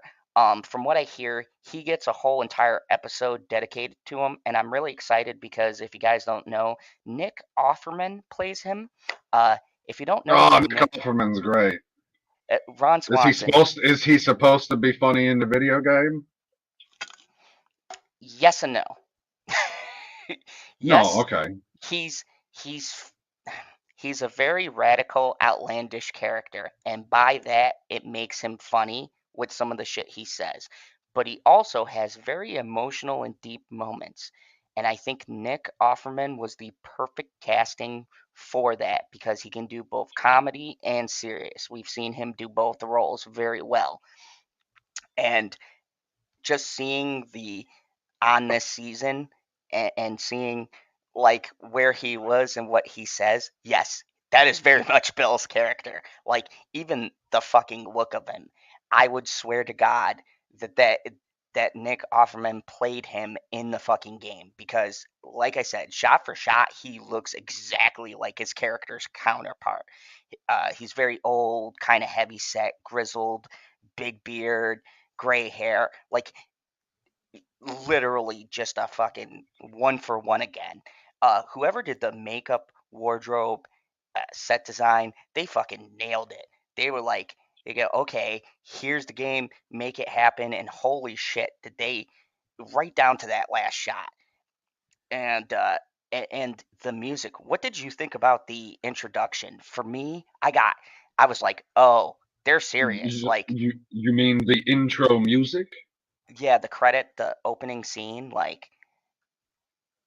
um, like Game of Thrones, right? When you're trying to establish what is gonna be iconic. For instance, you hear that dun dun dun dun dun dun dun dun dun.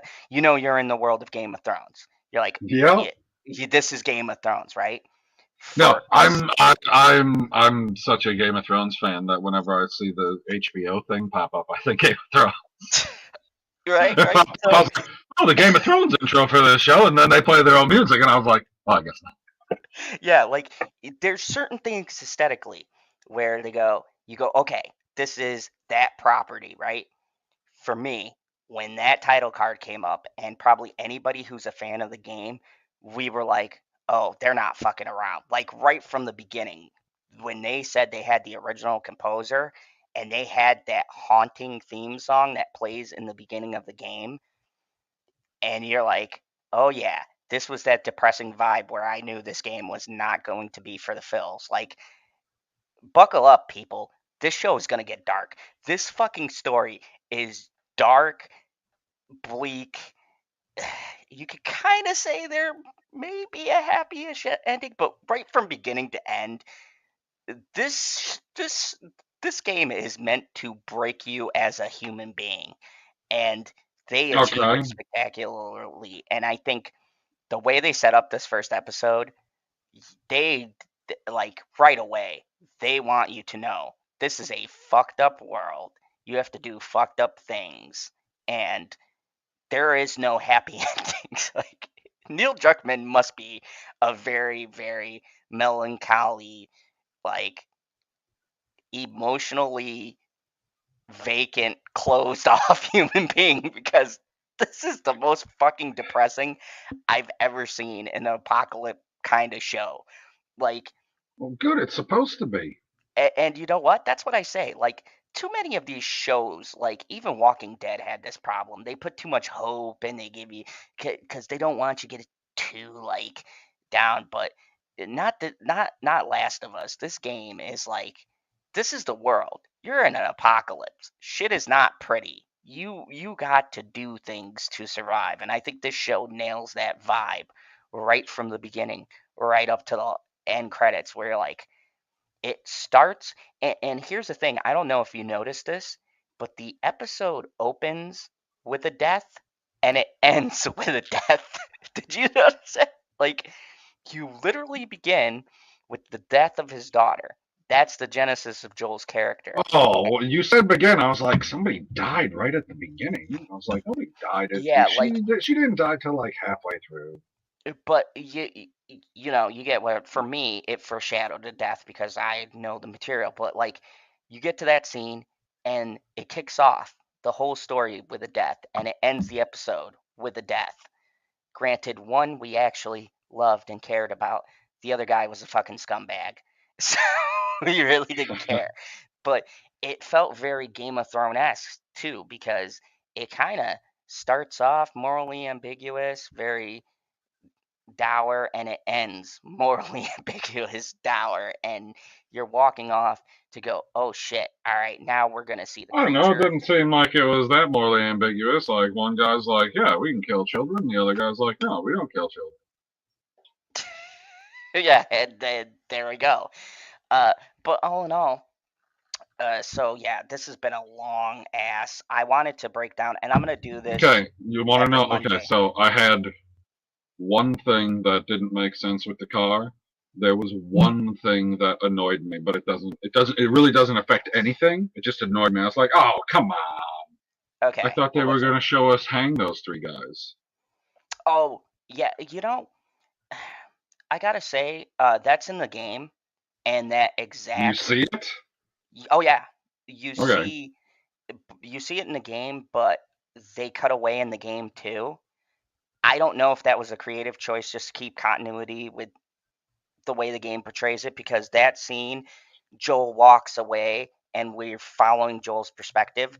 So in the show, I think it's supposed to be like the same thing. Like, that isn't the highlight. It's just to show you how fucked up this world is, and then we're back to Joe's POV. Um, that didn't bother me as much, but like I said, some things that bother me might not bother you. And it's interesting to see the flip side, because you're coming at it from like somebody who hasn't played the game. So you pick up on things that wouldn't necessarily affect me, because I come from the video game. I'm like, oh yeah, that makes perfect sense. That's exactly what happened in the game. But you know what? I'd like to have you on every morning to do these kind of reviews. Maybe we'll do it every Monday if you're free. Uh, Can you only do it Monday morning? yeah, I'm doing it for my horror section, man. No, I'm This is saying Morning like you Kills. can't do it Monday night. Nah, man, you have to wake up. I got my Black Death coffee. Literally, the Oh coffee's my called Black god. Death. It is the No, strongest cup what of I'm coffee. saying is if I gotta work on a Monday, I'm not gonna be able to be here in the morning because I'll already be at work. That was my point. Yeah, yeah, if you can't be here, I'll do a morning breakdown, and maybe we'll do something at night. And Sure. we'll do like a switch perspective, and I'll let you talk about it, and you can kind of give, because this is very interesting, because I said when I reviewed this, I'm interested. I'm curious to see what someone thinks who has no knowledge of this, or has very, like, just enough, but like No, like doesn't know the in and outs. I've never played the game. I've never played a demo. I've never played anything in it. I don't even know. Like, I assume it's like essentially a first-person shooter. Like that's what you're It's a doing. Like survival you, horror, so think like Resident sure, Evil. right? But you okay? Well, and I would classify Resident Evil as a first-person shooter, like in a general aspect. You're going around killing stuff, Yeah, right? yeah.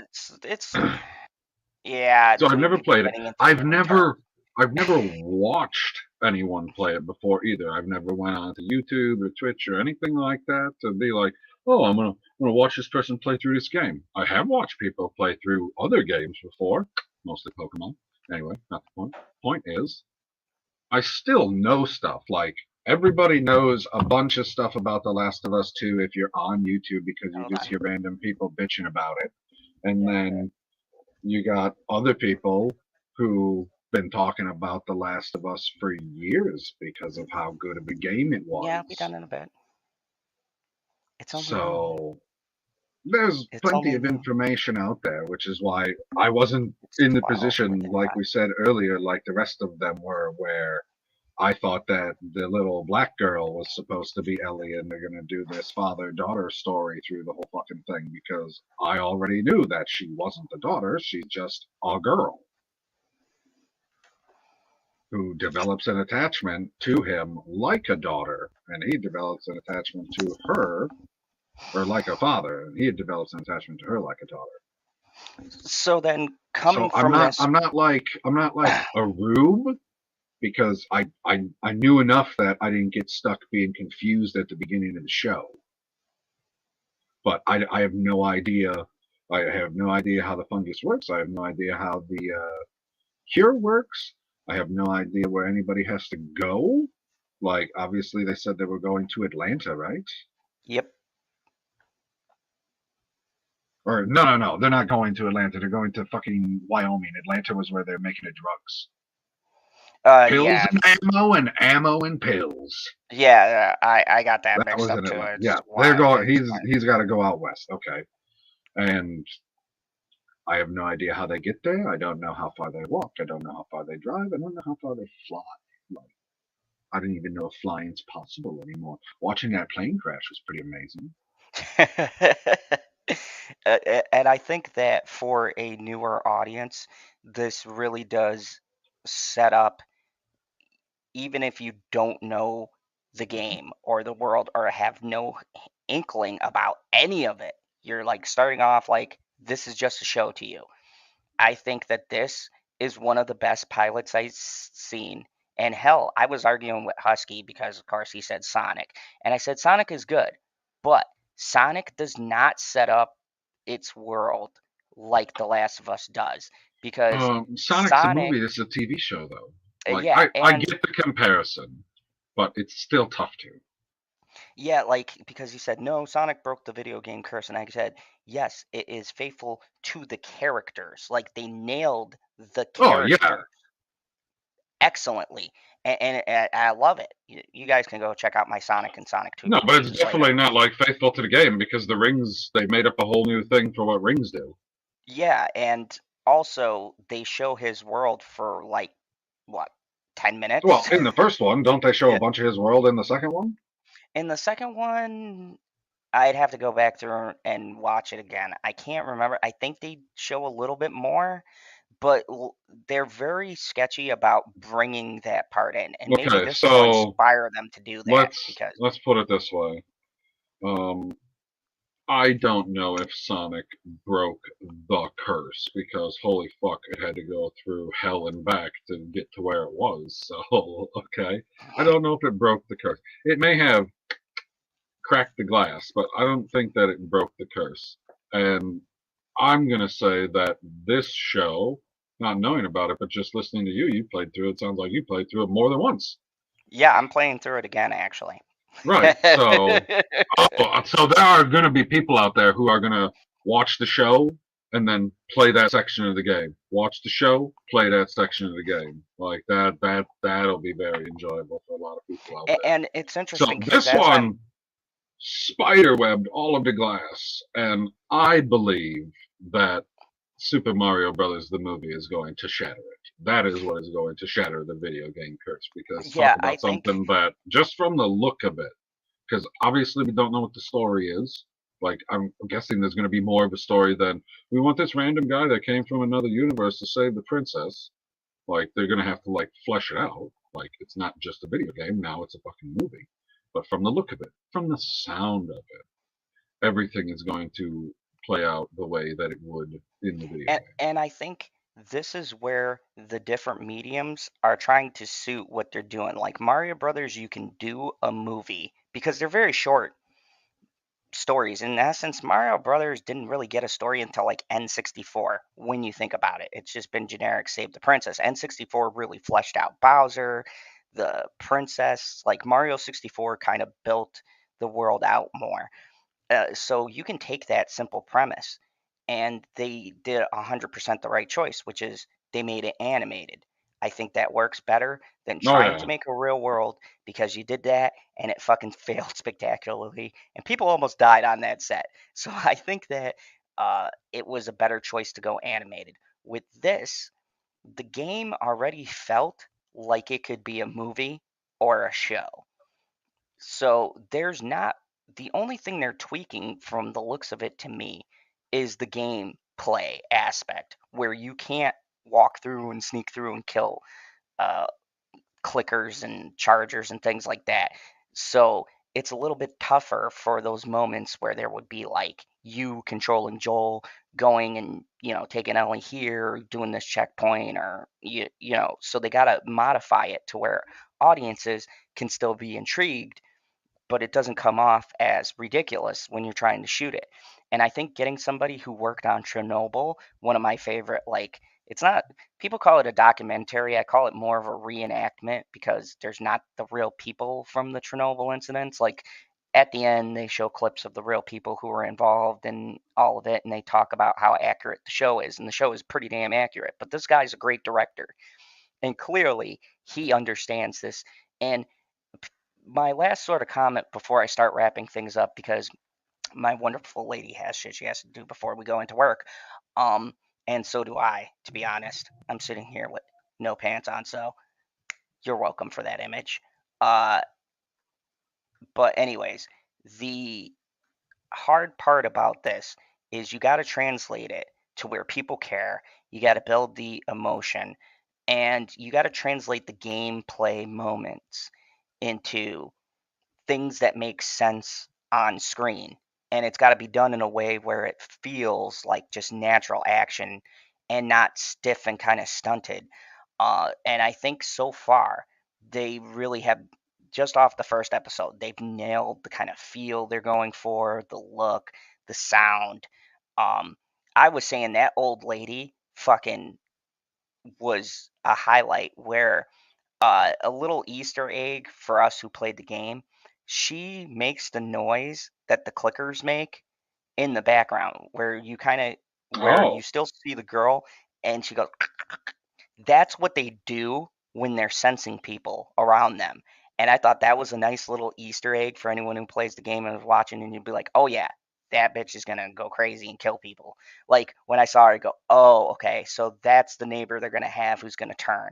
I and it was nice because they still did it in a different way, where I couldn't predict how the scene was gonna play out, but it still played the same. You get what I'm saying? Like they just kind of remixed some of the scenes and changed the location so that you can't exactly peg when the moment is, but they don't change the moment, and it still has the same impact, and it still has the same beat from the story that you needed. So now with PB no pants. Oh jeez. What? Oh, you. What's that say? Yeah. So, anyways, You, I really, I might not have any pants. yeah, you don't know. We're only showing from here up. Yeah, the internet's wild, people. So, anyways, let's go down to giving this a rating. I'm gonna try to sort of wrap things up, because lovely lady's got morning stuff to do. So what is your rating? 9, 9, 9. I'm gonna go with a 9 as well. I Yep. don't like to give things a perfect 10, because this is episode 1, and this could just be great, and then it goes downhill. I gotta be honest. No, Hearing I say 9 because I had literally 2 tiny gripes about the show. Does it? and I say 9 because I had that gripe with the location, and Ellie's character is still a little weird to me, coming from the game. So I have to see how it develops before I can really warm up to her, because it is a vastly different take. Like there are things she does where you would swear it was from the game, but it's still kind of foreign. So, like any good show, it's got to reestablish this connection for me before I can be on board with the Joel and Ellie chemistry. Now, from what I've heard from people who get the review copies, they say that she steals the show. I haven't necessarily seen that yet. I would say Pedro Pascal stole this episode with that last bit. What doesn't he steal? Yeah, Tell me now. so I You would want have a hot take? You want a hot take right now? what? Pedro Pascal, best actor of his generation. I mean, that ain't a hot take. Can we say we've seen him in something No, because bad? he's just slightly younger than all of the people who you would think, oh, that's great actor, that's great actor, that's great actor. Like he's younger, like he's in a different generation. I mean, how old is he? Is he 40 yet? Is he just over 40? I think he might be. I'm not He sure. hasn't been a big time actor for very long. Let's find out. No, but like now, everything the man is in is like a home run, except for Wonder Woman. But I don't think anyone Oh, can say it that. says that he's 47. Holy shit! Jesus. He's a little bit older than I thought, and I'm sticking with it. He's under 50. I mean, he still kills it as someone who's supposed to be 37, so good for him. Dude, I mean, okay, you tell me. Okay, you like watching Game of Thrones, right? Watching Game of Thrones. You tell me a scene where even when he's getting murdered, he's the star of the scene. Oh yeah, that by far, that death shocked a lot of people. A lot of Now, people I say love murdered, Oberyn. but it was trial by combat, so it was not murder. Yeah, like he crushed his fucking skull, man. The It TV series I'm on the fence about because it's been adapted so much. I am What has? hopeful. What has? God of War. Oh, it is being adapted to it. Yeah, what has? What has? Yeah, Oh. what has? Like you just keep saying it. I was like, what is it? I haven't heard that one in a while. And God of War is getting a TV show. If they could do with this, oh my God, to God of War. Okay, well now, okay, so you go either way. You could either go The Last of Us, or you can go Halo. And I said this too. Now, I had played a little bit of Halo. Never played through an entire game. Just like played with. I probably played more multiplayer Halo than I ever played any of the story. Right, so I don't know what's supposed to happen in the Halo. You kill the other team. That's what happens in Halo. You kill the other fucking team. Red versus blue. I watched Red versus blue. Anyway, that's not the point. The point is, you don't take your fucking helmet off, guy. Yeah. Like their defense for that was so flimsy. And I heard, remember the people trying to defend that to us too. No, I don't want to hear.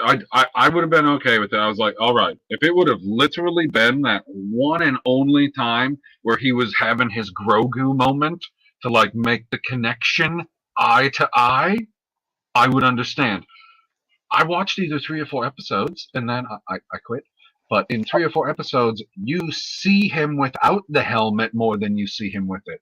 That's fucked And then up. they do that thing where the show is trolling us, where he'll put it on and take it off, put it on, take it off. That pissed me off. Did that the whole fuck? That's like episode 3.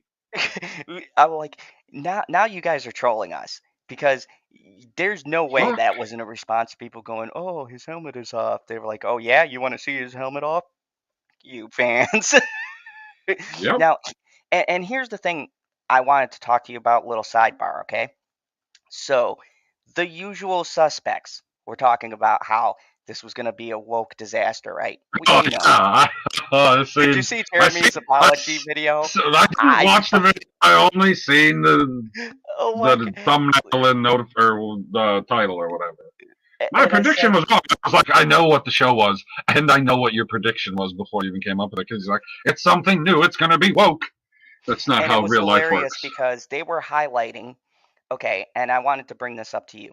They were highlighting that the showrunners told the actors not to play the game, or that they wanted their own performance. And now you see the show, and I get it. It's not saying they don't want to be faithful to the source material, which is what everybody jumped to. Okay. And you can tell by the way the guy talks how much respect he has for this story, clearly, because he's an Emmy Award-winning writer. He respects this material, and you can tell in the interview when he's just how he's talking about it. you could tell he has respect for what's been created. And even Neil Druckmann, who's a piece of shit, but still, at least to his baby, you could tell he wants this to be flawlessly So translated. So I got a bold prediction when you're okay, so when they say, yeah, we don't want you to act like the characters, I took that as we don't want you to emulate the video game and your performance to be based on like a character, right? Like they're just acting done. No, like the game. They we've want them to written the story properly. Just follow the story and act in the moment. and act in a moment. But right away, what does the internet do, Phoebe? Well, they're going woke. You could tell the creator doesn't care. Okay, you're not talking about the creator of She-Hulk. You're not talking about Hey, this creator who just was given this gold mine and doesn't know what the fuck to do. You are I will talking about not a listen man. to She-Hulk slander here. My cousin will not have that. Fucking worst show ever created. Anyways, you're not talking about somebody who doesn't care about the property they're adapting, or the people from Halo where they're like, we didn't need to play the game, we based it on this bullshit book that's not even canon. Star Wars, anyone? You fucking weirdos who like the novels. Anyways, let's not get into that. But anyways, so we're talking about a man who created a documentary that was received as one of the best tellings and chilling tales of a real life event. Chernobyl was fucked up, and he did not disrespect it. He got interviews from the people. He showed different perspectives. That, speaking of a show that will rip your heart out, that show is gut wrenching. So when they said he was doing another series where it will tear your 100% tear your heart out, I said, Ride I the said, wave.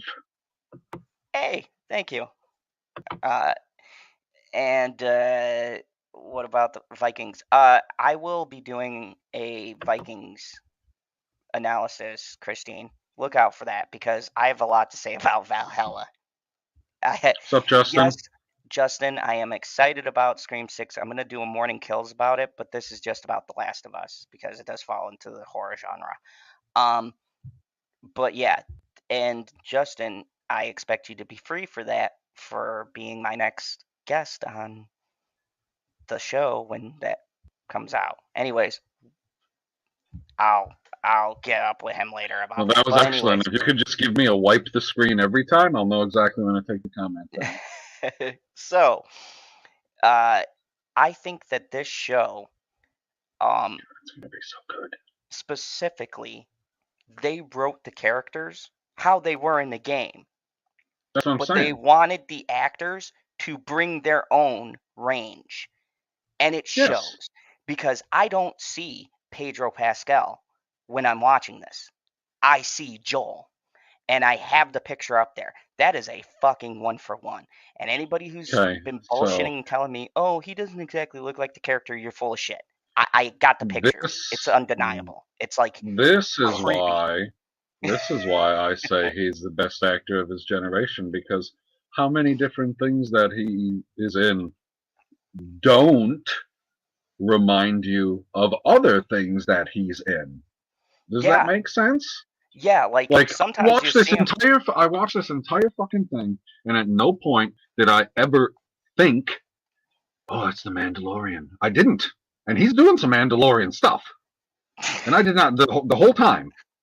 I was like, holy fuck, this guy, he fucked some shit up here, and then he smashed that guy's face, and so that's pretty impressive. I didn't think I can never remember his character's name from Wonder Woman, but he's the best fucking part of that movie. Easily.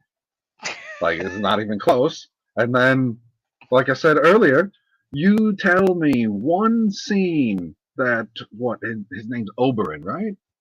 Yeah. In Game of Thrones, yeah. You tell me one scene that he is in that he isn't the star of the scene. Just one. And there's all kinds of excellent actors all over Game of Thrones, and every time he came on the screen, instant. I didn't even fucking know who he was the first time he showed up, because I didn't read the books. I don't know who it was, nothing like that. He shows up, boom, stealing scenes immediately. I was like, exactly. I gotta give it to Justin. vote for Pedro. Yeah, Vote this for guy's Pedro. this guy never gives the same performance, and unlike the other actors, he did play a little bit, or he watched his nephew or someone play the game, but he didn't want to really finish it or get he just got that sense of who the character was. But I think it was smart for them not to have the people play the game, because you can write the essence of the character but have the actors interpret it in the way that they want to, where they're still making the character their own, but they're not changing who the character is. I say this all the time, people. Writing matters. You can have the greatest actors in the world, but if they're interpreting what is on the script for them and it is not the material, then it's not on the actor, it's on the person who's writing. They are just Yeah. simply doing an interpretation of what is written. So when they came out and said, "Oh, we didn't want them to play the game," that is not their script. I completely No, got like, that. It's Neil yeah. Druckmann's script. That's voice Yeah. acting script. That's not a movie script. That's not a Like, film script. that is, I would say, like, the script is the how. The directing is the where and when, as in, we need you to be on this spot at this time when you're saying this thing. Like, that's the directing, that's not the writing. And then, but then you also you have two aspects to the writing. You have the writing of the dialogue in the show and the writing of the story for the show. Which, yes, obviously they're similar and they are connected, but they are not the same. I mean, they're similar because Neil Druckmann wrote the fucking story for the Right, show that's what too. I'm saying. So they're similar, but I'm saying, like, the people who are writing dialogue and aren't necessarily the ones that wrote the story. Like, but here's where it's magical. Now I'm angry. What I was going to say is, like, Zack Snyder doesn't write dialogue, he writes stories. Yeah, you can yeah. tell. So I don't blame the people who write the dialogue for his dumb fucking stories. For the dialogue means shit because they got to make it fit his stupid fucking story. Anyway, And that's the same Last with of Us this. is fucking great, and you need to watch it. Right there. Yeah, it's a great show. It's off to a great start. I think HBO has another hit, another Dude, back-to-back bangers, as like Tim would say. House of Dragons and Game of Thrones, or House of Dragons and I wanted to say Dude, Game of you're gonna Thrones. be able to alternate those. Like, we're alternating those now. Because when did the House of Dragon end? Last year. Yeah, but It like, ended I last don't year remember. towards the end, No, I know. Because what did they do 8 like episodes December maybe. or 10 episodes? Did they do 10? Did they do I a full think it 10? was 10. Okay, I'm gonna go. God, look. it was so good. I can say I remember them. I just don't remember the count, but I Okay, very vividly so remember the episodes. So the show is You good. watched People. Check it out. you watched the first episode of House of the Dragon, and you watched the first episode of this. Which first episode is better? I'd say this, but I have a huge bias. No, never had a you're game. also getting nostalgia hits from us. Yeah, I mean, when yeah. did I've the never game had. come out? Like Like, 2013 or something? yeah. I can honestly say I've never had a video game so faithfully adapted. So I'm gonna have more of a slant because of how much they fucking care. So I'm getting two things that I want. They're giving me something new, but they clearly respect what the game represents, and that means so much to me because All when right, some I got it dumbass, fucking. I don't even know this shit, and I still got the date right. That's hey, amazing. 2013. great stuff. But yeah, I would say honestly, this even, and you know how I feel about Andor, but this even beats Andor for me. Like, Oh, this first episode was better than the first episode of Andor. If we're just yeah, talking about like a TV show. I may have enjoyed Andor more because I am a Star Wars fan and I'm not a Western fan, exactly. and then you get that nostalgia hit. Yeah, so for you, and I'm a Star Wars fan too, and for me, it makes Rogue One better, which gets it Dude, bonus right. points. Did we talk about that on stream or was that before stream when I told you I just rewatched Rogue One and I was like, fuck it, man. Like, I didn't give a fuck about Andor at all every time that I've ever watched Rogue One before. And this time I did. I was like, God damn, this movie's great. Yeah, like now you know why he is the way he is. In the movie, he just kills those guys right off the bat, just like fucking Joel. Okay, just give me a second. This is Morning Kills, all right? We're It's killing a series. We're killing it. I'm wrapping it up right now. We Okay, are, love because nobody's watching anymore. anyways, Just kidding. that's my beautiful lady going, wrap it up, like LB used to do. Remember? He's like, Wrap it up, Todd. yeah. By the way, shout out to LB. Don't know where you've been, but go check out his Well, channel. you know He's where got he some- was last night? He was watching The Last of Us, so he could laugh at all of the people on the internet that were like, "It's gonna be woke trash." Ooh, so my prediction, my bold prediction, it's technically also a question, because the bold part of the prediction is it's only a matter of time, because I assume that the TV show is going to cover both games. It's only a matter Now, of time. No, here's let me. my take. It's only a matter Here's of my time take. before all of the people who, some of them aren't going to admit to being wrong about it so far, because they're just See you going later, to jump Justin. on the. They're just going to jump. See you later, Justin. They're just going to jump on the bandwagon of, Yeah. well, I played the second game, and the second game is woke as fuck, so the TV show is going to turn woke as fuck. They're just trying to lure people in so that they have an audience before they turn the show woke. That is what they're going to say. Okay, so here's my take on this. The second If game you isn't know the woke, character fuckers. who comes in later, I think the way they could avoid that, and I think Neil Druckmann got plenty of shit for this, and he wasn't able to do it as well in the game because it's a game, folks, not a fucking television show. So games and television shows are very different mechanics to making them. I can see what he wanted to do, and I did a fair review. You saw my review of The Last of Us Part 2, the video game.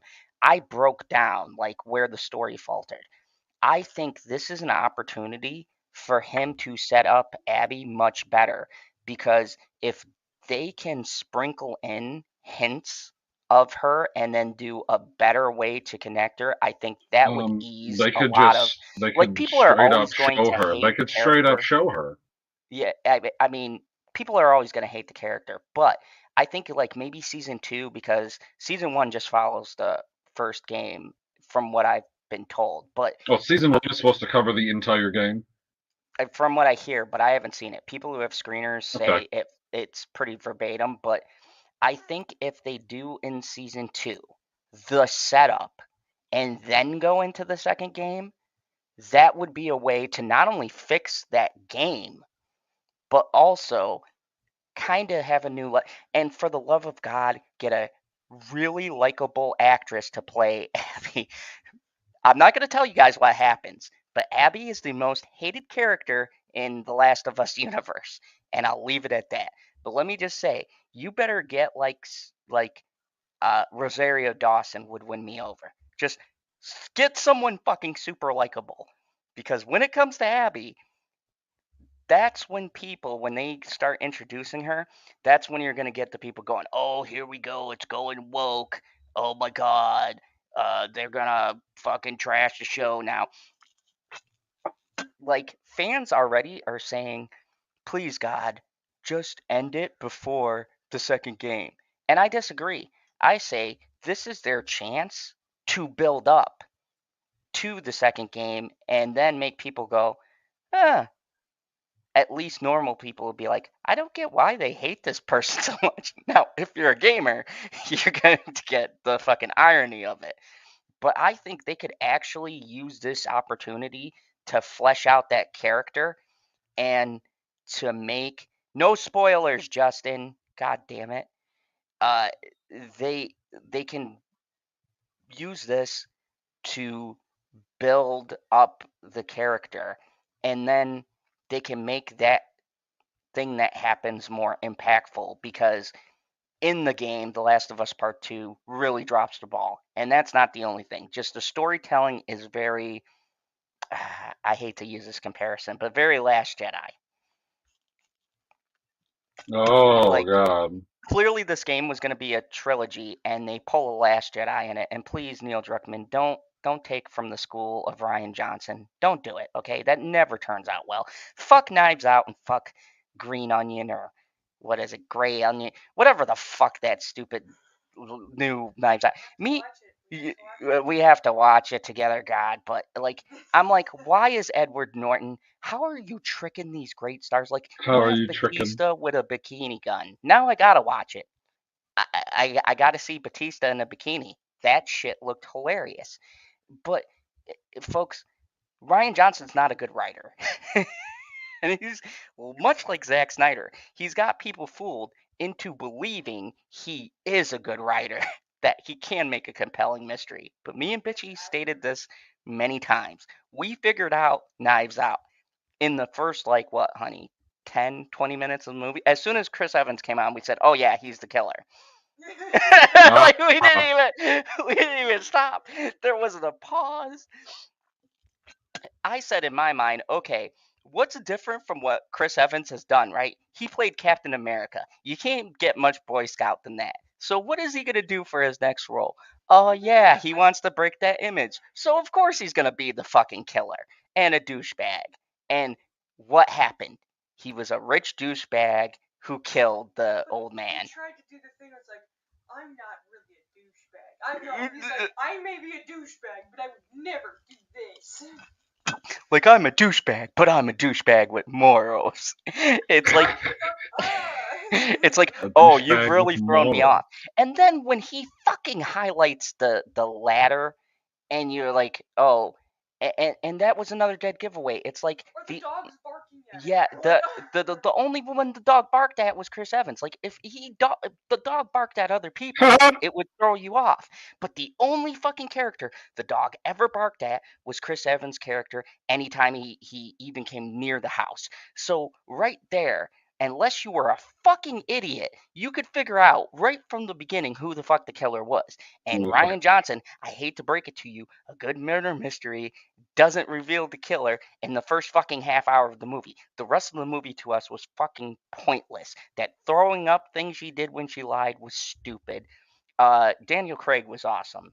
I loved his, like, quasi southern accent. I thought it was weird and, like, very out of left field, consider I'm used to hearing him be British for all these years. It was kind of when he did that accent. Okay, a little What the sidebar because now fuck we're getting into happened, Knives Out. James? no. Okay, I'm sorry, but when he did that accent, I was fucking like, what is happening? I'm like, what is happening right now? Like, What? You kind of tremble? no, I thought it was fucking weird. I was used to him being British, and then all of a sudden he has this, like, really thick, like, Texas drawl, and I'm like, what is going on right now? More than usual. I mean, I don't know why you hate him. Like, He's just annoying. Everyone likes him. that's because he's James Bond. Did you see those steel It's blue like eyes? everyone's thinking Zac Efron is hot. He's not. Look, did you see Baywatch? Zac Efron had abs that had abs. I don't Baywatch is care. freaking hilarious. It's just annoying because everyone likes him. It's like, dude, just get over yourself. Because he's talented. He's not an angel from the heavens, okay? I would very strongly debate that. He might straight be from heaven to bless us all. You know, he's just like Ted Bundy. He did an amazing Ted Bundy. I'm not going to lie. Zach scared me on that one. That's the one thing I'll appreciate. Like, he had that perfect charisma where you'd be like, that's what I think about. yeah. Oh, he's this good looking, but he's a fucking murderer. I don't know why. Bitchy really does not like Zac Efron. Anyways. I don't like a lot of people. Like, well, more people hate Justin Bieber now, but when he was... No, I don't hate the Biebs anymore. Yeah, see, PB says he doesn't hate the Biebs anymore. I loved him since the monkey. I hate you so much. Shout out to Bobo. He's still out there somewhere in customs. They deported the monkey back to his country of origin. Well, sure. Anyways, we went off the fucking rail. Go watch The Last of Us. We both give it a 9. It's a solid start. Probably the best season premiere. And we've had some bangers here on the channel. We had Andor. We had House of Dragons. I just got done with Tulsa King, which Bitchy is mad that I got her involved in that because now she's got to wait. Haha.